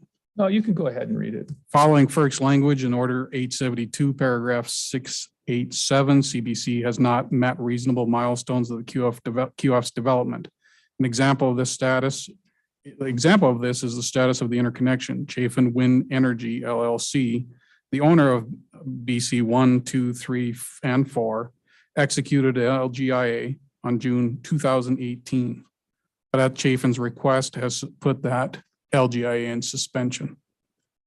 As explained in my pre-file interview by Autumn Mueller, the request is still under suspension and CBC is not proceeding with the milestones.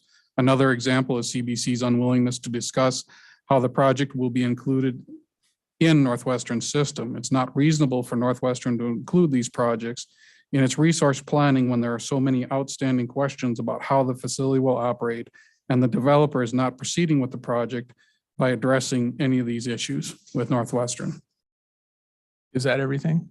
I believe, yes. So I want to ask you first about Order 872. Okay. Has the commission adopted rules to implement Order 872? No, they have not. Does this commission have a current rulemaking regarding creation of an LEO? I believe they do. And have there been court decisions by the Montana Supreme Court that discusses the creation of a LEO? There's been various decisions, yes. Are you familiar with the Montana Sun decision, for example? I am familiar with it. I can't tell you exactly what the rule, what the order was concerning an LEO. Isn't your argument essentially a legal argument, Mr. Lefebvre? My argument is based on an understanding from a planning perspective that I have to be able to organize these large projects in some type of order. As the example that I gave in my testimony, if I came to an agreeable terms with another project and somehow they were not offered to maintain their position in the portfolio, then I would have to go back to them and tell them that the offer that we provided and agreed to with them is no longer valid. And I understand that that's the case, that you might have to do that. But what I want to know is if you're saying that your opinion is that CBC doesn't have an LEO, why isn't that a legal conclusion? I'm sure it will be a legal conclusion discussed in legal briefs. No, but you're offering testimony on this So is it a legal opinion or no? I'm offering testimony that they have not proven that I would include them in the supply stack. And yes, through that, I would say they also have not committed to a legal enforceable obligation to provide Northwestern energy in a manner that gives us the ability to do planning. Well, let's unpack that for a minute, because are you aware of any decision anywhere that says because the utility is unhappy with how the QF decided to be integrated into its system, they haven't created an LEO? No, but I'm aware of the order in 872 where it said reasonable standards must be applied for a QF to achieve an LEO. And that reasonable standard gives the utility the ability to be able to count on that energy reasonably. Understood. Are you familiar with the Cedar Creek wind decision from the Federal Energy Regulatory Commission? I am not. Are you familiar with the Grouse Creek Wind Park decision? I have read that one, but I can't tell you any details associated with that. Are you familiar enough with the Grouse Creek Wind Park to know that FERC has said that the utility cannot require a QF to enter into an executed contract to create a LEO? Yes, Was Northwestern personally involved in the FLS energy decision at FERC? I can't tell you if we were or not. Do you remember what that dispute was about? I do not. Do you recall whether or not during the QF1 proceedings back in 2016, there were small QFs who tendered to you LGIA signed by them, and then Northwestern refused to sign them? I apologize. I did not recognize the nomenclature you were using. Yes, I am familiar I with that understand. document.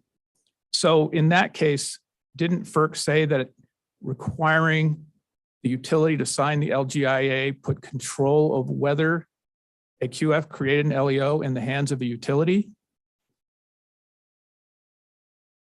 Yes, but my argument is not saying that that is a requirement. My argument is saying that Caithness is not demonstrating a project that I can have the firm ability to, or at least reasonable ability to plan in its existence within my portfolio. But let me back up. So do you know whether one of the reasons PURPA was created was because of utility reluctance to deal with non-traditional generation? Yes,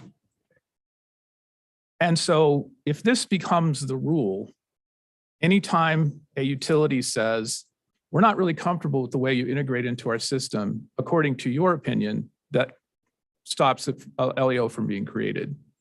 I think as you stated, the Montana Commission is working on that rule. Absent that rule, I'm left to my best judgment as far as what I can and cannot count on, given the comparisons of the projects that are coming to us through the portfolio. And we set that standard as fairly and equitably as possible with the reasonableness that the projects would move forward. Okay, so given the fact that the commission is undertaking a rulemaking, which is not yet complete, and there is no final rule, there is an existing commission rule, isn't that correct?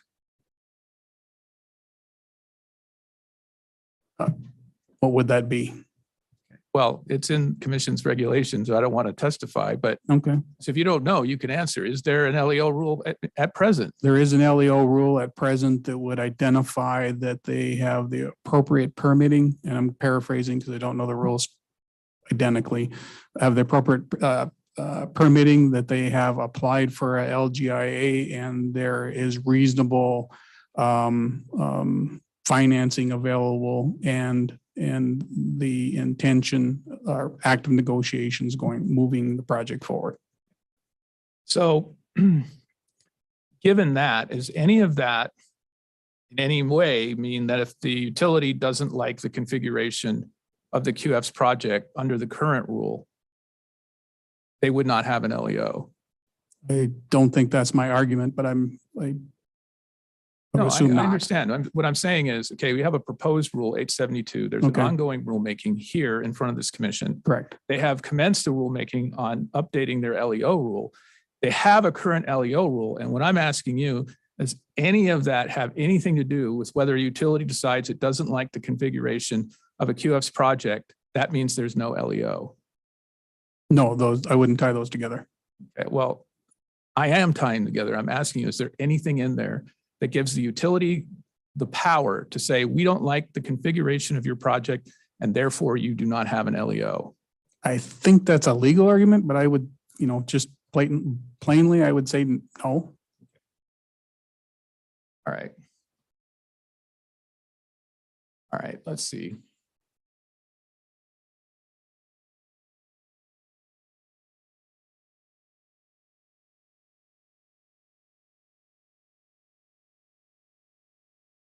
And you would presume that unless that decision is somehow modified or changed, that this commission would be bound by the Montana Sun decision, which is the most recent pronouncement in this state about the QF's creation of an LEO.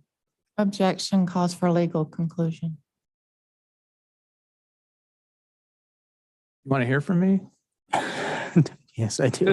This witness's testimony is replete with legal opinion. And he's offered testimony in front of this commission. It's fair grounds to cross-examine him about it and to probe the basis for his opinions. I will overrule. Go ahead, Mr. Ruda.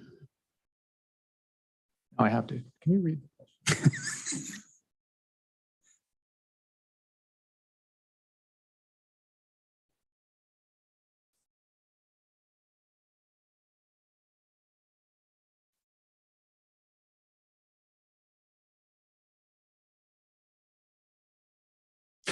Without knowing the specific order, my memory of a lot of the orders that comes from this commission on QF dockets is the previous orders do not create a precedent. So I'm not sure how that would be interpreted by a legal professional.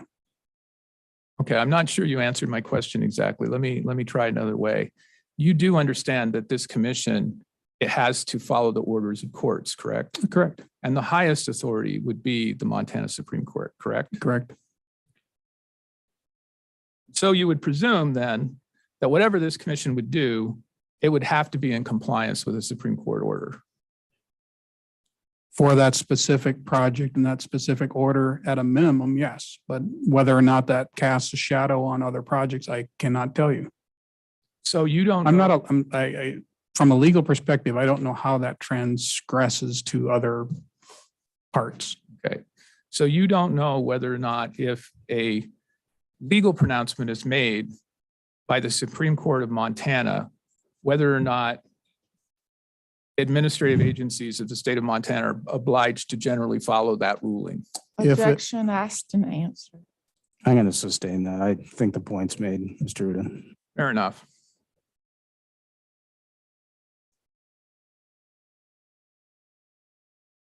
So let's go back to DJL 10. So I am gathering, and you can correct me if I'm wrong, that your concern is that the various different Beaver Creek wind projects have not made sufficient progress in your estimation because they put their interconnection, their LGIA into suspension. Is that correct? That is one factor, yes. Okay. So is it the case that when LGIA gets put in suspension, any milestones that would be therein in the LGIA would also be suspended until the LGIA comes out of suspension? I believe that would be a question for Autumn Mueller, but I would say, and you can ask her, but I think that's correct. So there isn't anything they've missed doing up to this point, right? Other than I have no ability to plan on when that resource will come online. Okay. So you would admit that CBC has an executed LGIA, correct? Correct. Okay. And the commission's current rule, if you remember, only requires that I think that you pay for system impact studies. Is that correct? Subject to check. Okay. So they've done far more than that, correct? They've gone well beyond paying for a system impact study. They've actually executed an LGIA. But whatever progress they would have made when they put it into suspension now puts that project into question. Right. And the reason that the projects are in question is they've been in litigation with Northwestern for the past 3+ years. Objection at CBC who put it into suspension. So they would testify to the reason why they did that. I believe there's testimony in this record, Mr. President, from Mr. Grant, that that's the reason they put it in suspension. I don't think that's in dispute. Then don't ask it of Mr. LaFave. I agree. You're asking the witness about. Why don't you rephrase, Mr. Udom? Fine. Thank you, Mr. President. Okay. Let me start this way. Do you know why CBC suspended their LGIA? I have not talked to CBC about why they suspended their LGA. So is it fair to say that you don't have any knowledge about why they suspended their LGIA? I can guess. Okay, what would your guess be? They don't have their project developed far enough to meet the milestones within the LGIA. And why would that be? It could be a various set of reasons. It could be tied to the particular filings. It could be tied to financing. It could be tied to resource problems. There are all sorts of reasons that LGIs get put into a suspension. But wouldn't you say in this case that CBC isn't ready to deliver power to Northwestern because they're still fighting about the contract terms? That could be one factor. But you would agree that it would be foolish for a project to proceed and pay for an LGIA because they have to pay, I think it's $5 million. I think Mr. Grant testified to, when they don't yet have a project because the contract terms are not yet finalized. I would agree, but I also would say that it's totally within Mr. Grant's purview to agree to those terms underneath the contract and push their project forward if it's financially feasible. If it's not, he as the developer has to make that decision. Okay. But let's suppose that at the end of this litigation, he does get a contract that would support development of his project. And it's past July, and he hasn't paid the money to start the project going forward in terms of the interconnection. Isn't that just prudent business practice? I believe each developer has to make a choice in how they develop their projects, what risks they're willing to take, and how they're able to proceed. None of that has an effect on Northwestern's obligation, and it shows that they have not committed to obligate or provide power to Northwestern. Were you here for Mr. Grant's testimony? I was not. Okay. Would you agree with me, subject to check, that he testified that he's already spent $13 million on this project? Objection. I don't know what subject to check means. Subject to check means they can check the transcript and see that I'm representing accurately what he said yesterday. I'm going to allow the question. I think the witness can answer whether he has knowledge of that. Would you agree with me, subject to check, that Mr. Grant testified yesterday he's already spent $13 million on these projects? Subject to check, I would agree that Mr. Grant testified to that. And so you would also agree with me that Mr. Grant has attempted to obtain a power purchase agreement with Northwestern for approximately 3-some years. Is that correct? The negotiations have spanned that period of time, but it's fraught with many delays, months of delays associated with their different filings. But our discussions may have spanned that time, but they definitely don't cover that entire time. And would you agree that the litigation was as a result of an inability to reach an agreement? Inability to reach an agreement based on what was filed. The contract terms, I believe, were defined in the last order from this commission.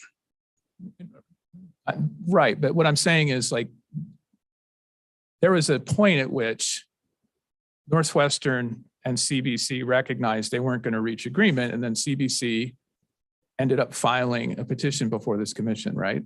Yes. Okay. And in fact, the statute says there has to be a disagreement in order for them to trigger this commission's jurisdiction. Isn't that also true? I can't tell you whether that's in the statute or not. So, because if they can't reach agreement with you, they don't really have any other avenue other than to file a petition with this commission or walk away from the project, right? I'm assuming that's their limitations, yes. So if they commence litigation at considerable expense, wouldn't you call that a commitment to the project? And I believe you're talking about 2 and 3, and now we're at 1 and 4. And when they filed with this commission, we did run our cost estimates associated with our avoided cost estimates associated with the particular filing date as that commitment, as you suggested. But up until that point, they could have just walked away and we wouldn't even know if we heard from them again. When we've had several counterparties do that. Right, but they didn't walk away. They filed a petition because they disagreed with you, right? And we acknowledge that by calculating an avoided cost as of the date of filing. So it triggers a QF's right or a utilities right if there's a disagreement. It triggers this commission's jurisdiction to entertain a dispute over contract terms and conditions, correct? Correct. Okay. So what part of the LEO hasn't CBC met as it exists under this commission's current rules? I don't think filing with the commission triggers the LEO. Okay. All right. Does CBC have land control, site control? From my knowledge, yes. Okay. In fact, they couldn't have commenced the interconnection process if they couldn't demonstrate they had a right to be there, right? That's correct. Okay. And does CBC have all of its permits? I wouldn't be able to tell you if they have all their permits. Has there been a dispute in this proceeding about whether CBC has its permits? Not that I'm aware of. And so has CBC tendered a PPA committing itself to sell its power to Northwestern in this proceeding? Yes. And do you know whether or not CBC has continued efforts to keep interconnection equipment in storage on its behalf and is paying Northwestern for that? I do not know. Would that be an Autumn Muller question? Yes.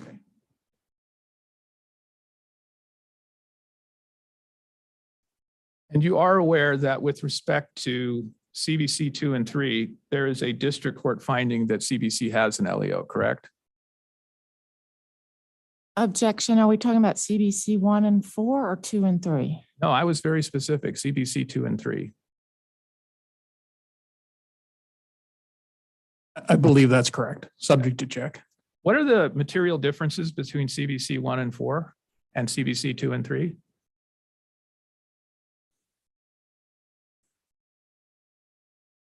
CBC 1 and 4 have gone through extensive negotiations of the contract. And CBC 2 and 3 have gone through extensive negotiations of the contract. 1 and 4 have not. Up until the filing, Northwestern did not know whether CBC 1 and 4 were going forward or not. And now that we're in the filing, we are moving forward with an avoided cost calculated at the time, the beginning of this hearing or process, sorry, not hearing. So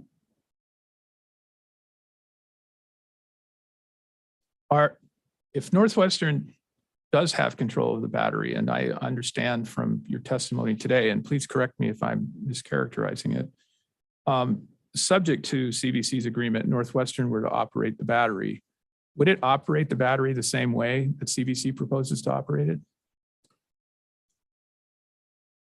I would guess not. So you don't know. Northwestern's dispatch of the battery would be tied to maximizing the value for customers. My understanding of the testimony of CBC is they would dispatch the battery to maximize the value under the capacity that they desire for SPP. Are you familiar with Mr. Schiffman's testimony? I read it. Specifically, what are you pointing to? Well, what I'm asking is, like, if Northwestern has operational control of the battery, whether or not the dispatch pattern would result in reduced revenue to CBC. Objection, I believe this was covered by Mr. Steinmetz's testimony.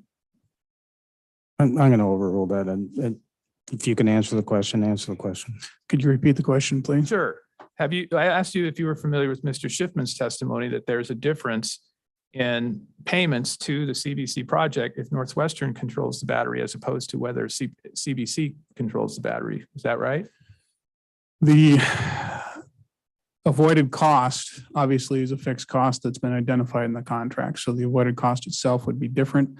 The payments could be different because CBC would be maximizing the energy output of the resource versus Northwestern's dispatch would be to maximize the value for customers from a reliability, most likely perspective. But also, isn't it the case that if CBC is controlling the battery and delivering it during peak times of the year, they would get a higher capacity payment? They would, but they also would get a lower avoided cost because the configuration of a dispatched by the developer would provide a lower avoided cost. And you'd have to evaluate whether or not that offset cost would be a viable outcome. The other concern is dispatch by the QF in this particular instance is a very complex matter, not easily negotiated under the contracts as evident by our long-term negotiations for 2 and 3. And if I understand correctly, the basis for that is if power is delivered in other hours other than that which CBC is proposing to deliver it to Northwestern, the system itself would function differently, correct? Repeat the question. Well, is it the case that Northwestern is planning on discharging from the battery and selling into the market when the payment to CBC is 0? No. So there's never a situation where power from the project would be delivered to market, and under the marginal cost to serve load methodology advocated for here by Northwestern, the value to CBC is 0. No, I think you're confusing two different outcomes. The modeling is a perfect foresight outcome. What Northwestern would also do is try to maximize. We do our best to try to mimic that particular outcome. I never said it could never happen. You asked me if that would be our intent, and no, that would not be our intent. There is a possibility that battery could be dispatched under certain circumstances that match what you're talking about, but I can't even think about why we would want to do that. Okay. Well, maybe I am confusing things, but I had thought that during certain hours where CBC's generation is excess to load, they get paid 0. Correct. Okay. And your testimony is there's no hours where you're discharging from the battery and CBC's generation would be excess to load. The incentive would be for us to not dispatch the battery during those conditions. Remember, CBC is paid on an hourly output that's coming through, and their cost is fixed underneath the current contracts that are being proposed. So they're indifferent as far as the energy cost being delivered and what time it gets delivered. Northwestern is taking that dispatch and is maximizing that dispatch for customers. It would be unlikely that we would call for dispatch for that battery if the marginal cost was 0. And just to be clear, by marginal cost, you mean where Northwestern's generation exceeds load? It depends on the profile. The marginal cost generation does, if the generation is all renewables in the scenario that you're describing, the answer would be yes. Now, keep in mind, it doesn't mean the project's not dispatching to market, because the project has and the term escapes me, but has a variable resource that's attached to it. And although we may not be dispatching the battery, they're definitely dispatching into that 0 or negative price. We just wouldn't dispatch the battery at that time. No, I understand, but the fact that Northwestern has made the determination that the power that is generated during hours where it exceeds Northwestern's load has zero value, does not actually reflect market conditions, correct? It can reflect the market conditions, but in some cases it may not, because it may be reflecting that the marginal resource to serve load has a zero variable cost. So if we're serving our entire load with hydro and wind, they have zero variable cost. Therefore, the cost to serve load from an avoided cost standpoint is zero, regardless of what the market is. No, I understand the example that you're giving.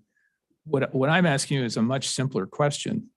And that question is this: the fact that you have determined that you're not going to pay for any excess QF generation that exceeds your load isn't what market is. It's just a number that you guys came up with to say that it's our determination that it has zero value. I think you're way oversimplifying what actually happens in marginal cost dispatch. Could you repeat your question? Because I'm not following it. Okay, so we have a proposal in this case, which is called loosely the marginal cost to serve load. That's what I'm talking about. Okay. And in the marginal cost to serve load, if you have a generator that will, under Powersim, dispatch to Northwestern when Northwestern doesn't need the power, Northwestern values that at zero, correct?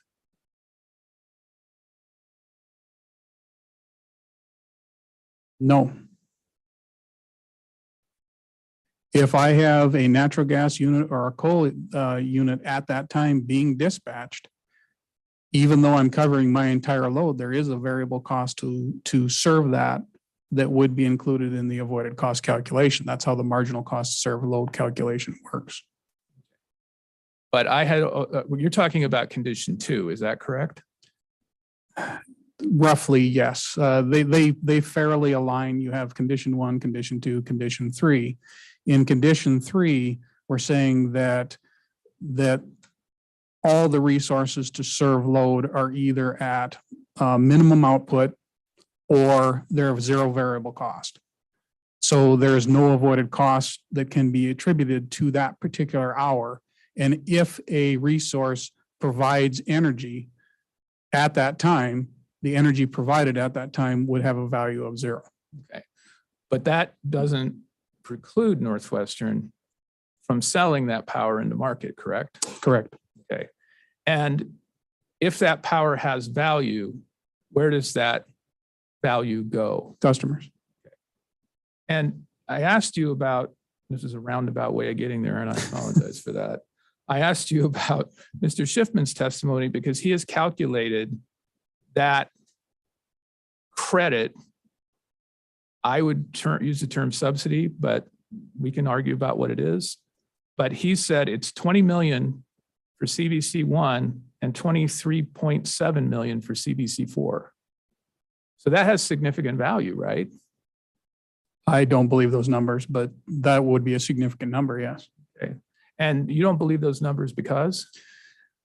We've often run calculations back when, and this is previous dockets, we run calculations where we run it with condition 3 at zero and condition 3 at market.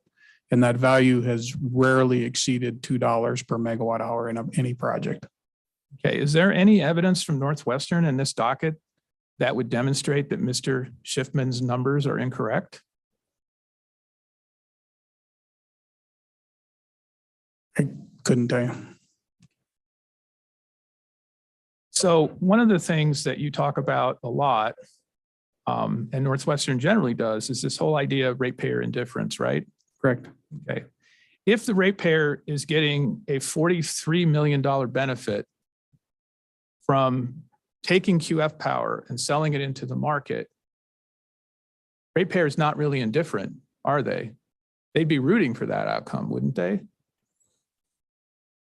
The ratepayer is also taking a significant risk by fixing the price on this contract. So identifying exact ratepayer difference by picking one variable and saying, regardless of whether your $43 million is correct or not, picking one variable and saying that identifies ratepayer indifference, I think would be highly skeptical. So can we talk about the risk part for a second? Sure. Okay, so I gather what you mean when you say there's risk of entering into a fixed price contract is that it may turn out that energy prices over the long term of this deal may prove to be lower than the contract price. Historically, that's been accurate.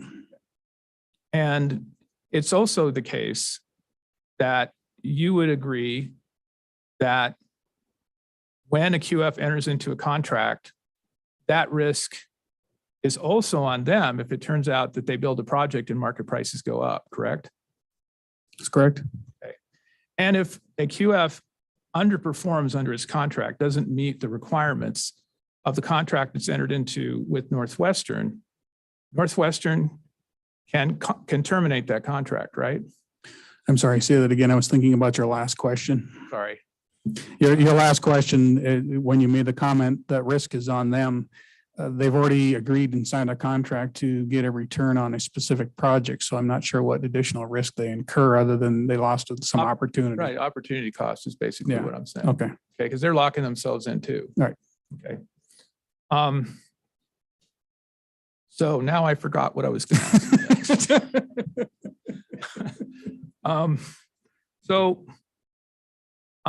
What I wanted to ask you about is, so every QF, I think now, all of them, I don't know if this is always true, but every QF has a contract with Northwestern, right?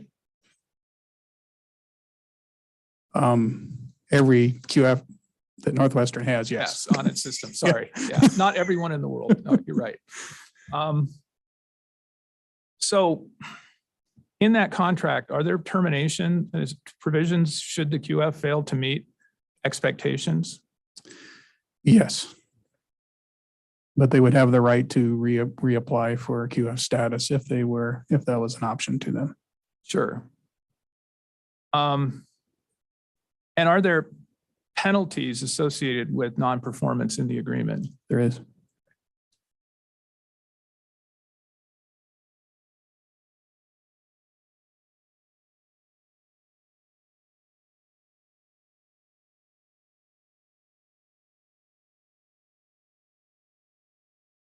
Just going through my questions, Mr. Lefebvre. I'm trying not to ask the same thing more than once, although I sometimes fail in that.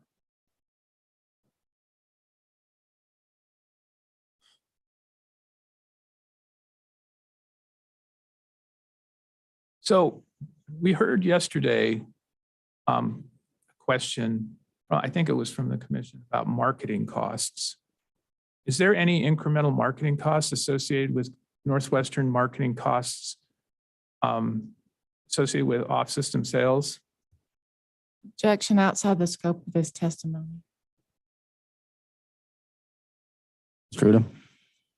Well, I was just going to say, I mean, I think that he would know whether they have a marketing department and whether there's any incremental cost to marketing power off system. If it's a real cost, I mean, if he doesn't know, he can say he doesn't know. I think the objection was it was beyond the scope of his testimony, so I'm going to sustain that. That's fine. I was going to withdraw it anyway.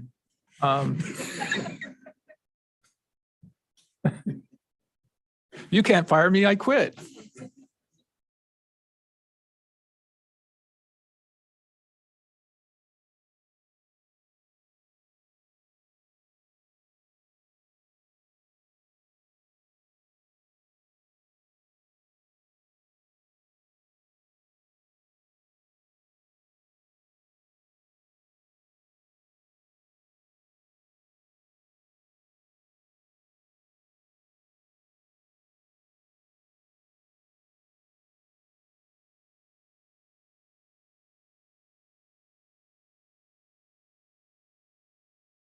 I want you to turn to page 9, starting at line 14.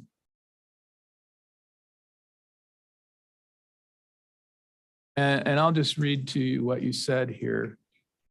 If I get it wrong, I'm sure you'll let me know. You say, as the Federal Energy Regulatory Commission stated in Order 872, paragraph 684, the evaluation of whether a QF is incurred in LEO should ensure the utility's obligation to purchase is not triggered for a QF project, quote, which would be unreasonable for a utility to include in its resource planning. And that part is a quote from paragraph 684 in order 872. And then you go on to say the criteria has to be reasonable and objective so that utilities can accurately plan their systems. Do you recall that testimony? I do. And that's kind of what you were saying earlier, right? Correct. Did you quote the entirety of paragraph 684? No, I believe it was just a partial sentence. Okay. Would you agree with me that, in fact, quite a lot was left out of the portion that you quoted? I would, but the substance of 872, as I read through it, would similarly follow the guideline of reasonableness associated with the ability for the utility to plan, but also the reasonableness of the requesting QF not to have, so many things outside of their control. Just for the record, I want to read what the rest of it says, and I'm going to ask you some questions about it. In this final rule, we adopt the NOPR proposal to require QFs to demonstrate that a proposed project is commercially viable and that QF has a financial commitment to construct the proposed project pursuant to objective, reasonable, state-determined criteria in order to be eligible for LEO. We also affirm that the states have flexibility as to what constitutes an acceptable showing of commercial viability and financial commitment, albeit subject to the criteria of being objective and reasonable. We find that requiring a showing of commercial viability and financial commitment based on objective and reasonable criteria will ensure that no electric utility obligation is triggered for those QF projects that are not sufficiently advanced in their development and therefore for which it would be unreasonable for utility to include in the resource planning. At the same time, the criteria ensure that the purchasing utility does not unilaterally and unreasonably decide when its obligation arises. We believe this strikes the right balance for QF developers and purchasing utilities and should encourage development of QFs. That's the entirety of the statement. Do you know whether 685 goes on and lists a non-exhaustive list of criteria for creating an LEO? It goes on and gives multiple examples, and then highlights again repeatedly that it is up to the commission to determine what is reasonable or unreasonable. So one of those non-exhaustive criteria is taking meaningful steps to obtain site control adequate to commence construction of the project at the proposed location, correct? Correct, Okay. And as to your knowledge, has CBC done that? to my knowledge. And two, filing an interconnection application with the appropriate entity. Has CBC done that to your knowledge? Correct, but it's in suspension. Well, the LGIA is in LGIA is, suspension. yes. Okay. The state could also require that the QF show that has submitted all applications, correct? Correct. Including filing fees to obtain all necessary local and zoning permits. And did FERC continue on to say, we note that the factors that the state requires must be factors that are within the control of the QF. Correct. Thus, we clarify that it is appropriate for states to require a QF to demonstrate that it is in the process of obtaining site control or has applied for all local permitting and zoning approvals, rather than requiring a QF to show that it has obtained site control or secured local permitting and zoning. Is that correct? Again, all of what you're reading are examples that they would give, then they would continue on to caveat that was up to the commissions. These were specific examples that they could use in determining whether or not an LEO has been established. Right. And the point I think I made earlier is the commission, this commission has not adopted 872. They haven't done the rulemaking, correct? Correct. Okay. And they're also in the process of changing their LEO rule, but they still have an existing LEO rule. Correct. Well, I mean, we went through that once already, but yeah. Okay. Yeah. Okay. So are these criteria consistent with the commission's existing LEO rule? There are parts, yes. And if it is the case that there is a direction in 872 that this not be something that's within the utility's control, if the utility is in a dispute that results in litigation, utility can prevent the QF from obtaining a PPA to deliver its power to the utility, correct? The scenario that you identified is correct, with the exception of, again, that list was not exhaustive. It was an example, and each commission was to establish on their own. And I do think a suspension of an LGA is a critical term, which is in the control of CBC and should be considered when establishing an LEO. Okay.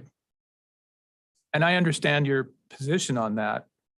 What I'm struggling to understand is why CBC would pay $5 million for a project that doesn't exist yet. That's their choice. It's in their control. On BGL 10, I was a little confused about your answer to the question that's posed at line 5. This is starting at line 18. You say, another example is CBC's unwillingness to discuss how the projects will be included in Northwestern system. Do you see that? Yes. What does that mean? It ties to the timing. It ties to exactly how they will be metered and controlled. All of those change the parameters associated with avoided cost for us even to be able to calculate the avoided cost. One of the things we do with each QF when they make the request is we send out a letter and say, these are some of the criteria that we need in order to even calculate an avoided cost. And if this project is still under design and still under changes associated with how it's going to be delivered and how it's going to be managed, it makes it very difficult.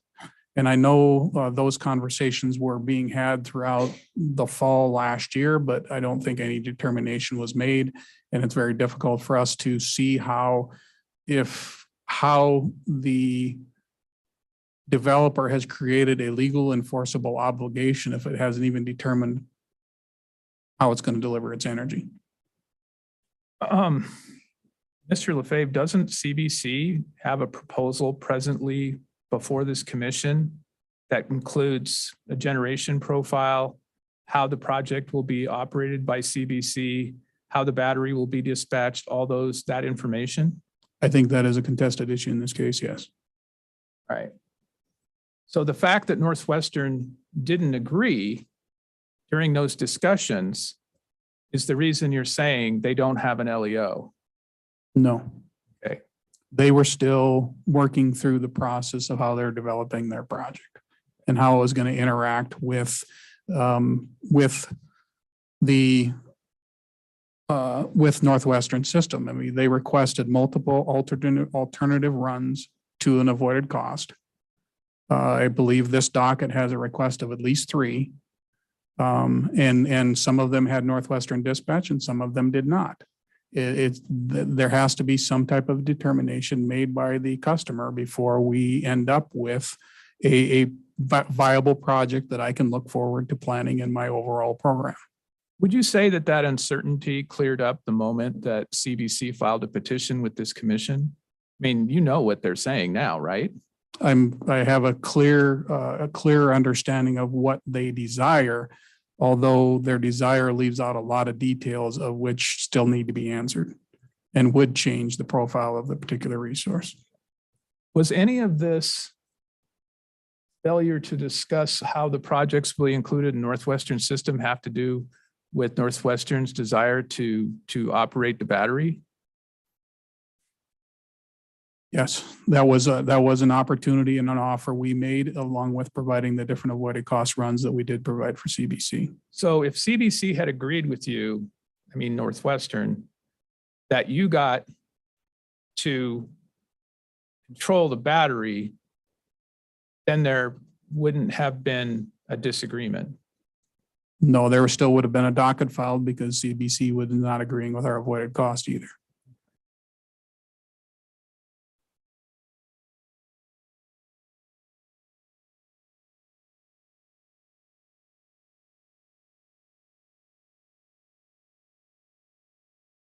So unless, let me back up. I think I started off my questioning of you, asking you what legal authority it is that Northwestern has to say that it would get to control the battery. And I think you said that that would be a matter of contract as between you and CBC, correct? That is correct.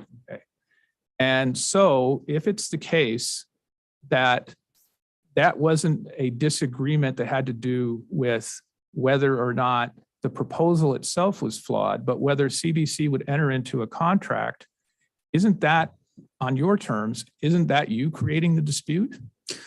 No, again, we were still having discussions and is in the email records associated with who was going to dispatch and what the avoided costs were associated with either one of those dispatches. At the end of those discussions, which continued all the way up into the time that CBC filed, they could make a determination and say, this is how we are going to file it, which they did when they filed in this particular case. But up until that point, that determination was not made. So what I'm trying to do is figure out how the fact that CBC wouldn't agree to a contract term on your terms means they don't have an LEO. You're picking out a specific contract term, and there were several variables that were on the table that CBC would have to decide which way they want to go based on the information that they were being provided. Okay, and there's a PPA submitted in this case that's consistent with the terms of the CBC 2 and 3 projects. You're aware of that, right? I am, and that contract was a contract that was developed with a brand new resource utilizing an intermittent resource contract. And as I've outlined in the two different contracts that I provided as exhibits, I believe they're exhibits 3 and 4. These contracts were provided and worked through with various parties, including outside counsel hired by Northwestern, that are more reflective of a hybrid resource. The contract is proposed for 2 and 3 as a result of court orders and in no way should be used for a hybrid resource going forward. Well, don't want to get too deep into the weeds about the contract for 2 and 3 because we're not here really today to talk about that. But is there any reason standing alone that the contract for 2 and 3 shouldn't be the contract for 1 and 4? It doesn't apply to a hybrid resource. It was a modification of an intermittent resource contract. And it does not have the appropriate terms, conditions, or requirements to ensure a resource of a hybrid nature meets its obligations underneath the contract. So what I'm struggling to understand is why the fact that CBC wouldn't agree with your contract terms for CBC 1 and 4 led to CBC not having an LEO. Objection asked and answered. I don't think he's ever answered that question, but and that's my opinion. I'm going to sustain that objection. Okay.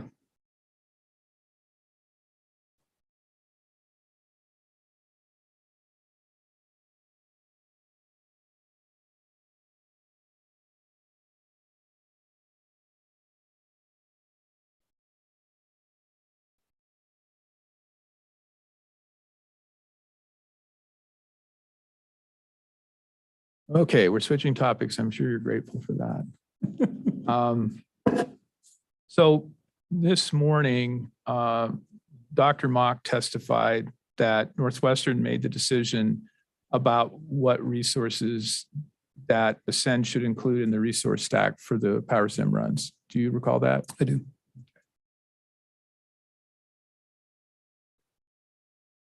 I want you to refer to the resource stack that's in your testimony. I can't remember what page it's on. Do you mind finding it for me? I'm not sure if there's a resource stack in my testimony. I believe it's exhibit 2. Mr. Chairman, the list is in Dr. Mock's testimony, if that's helpful.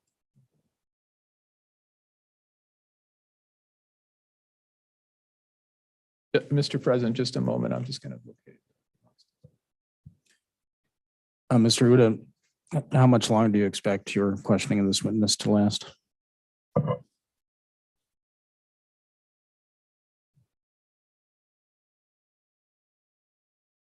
I have one more line of questions. As always, it depends on how expansive the witness's answers are. But I would say I have probably 20 questions on a single subject. I imagine that it will take a half an hour. If you want to break for lunch now, that's fine for me. So with approval of the other commissioners, I think maybe since you're looking for the stack, this might be a good time to break for lunch, and then you can be prepared when we come back. And any objection to breaking at this time by any of the other commissioners? Okay.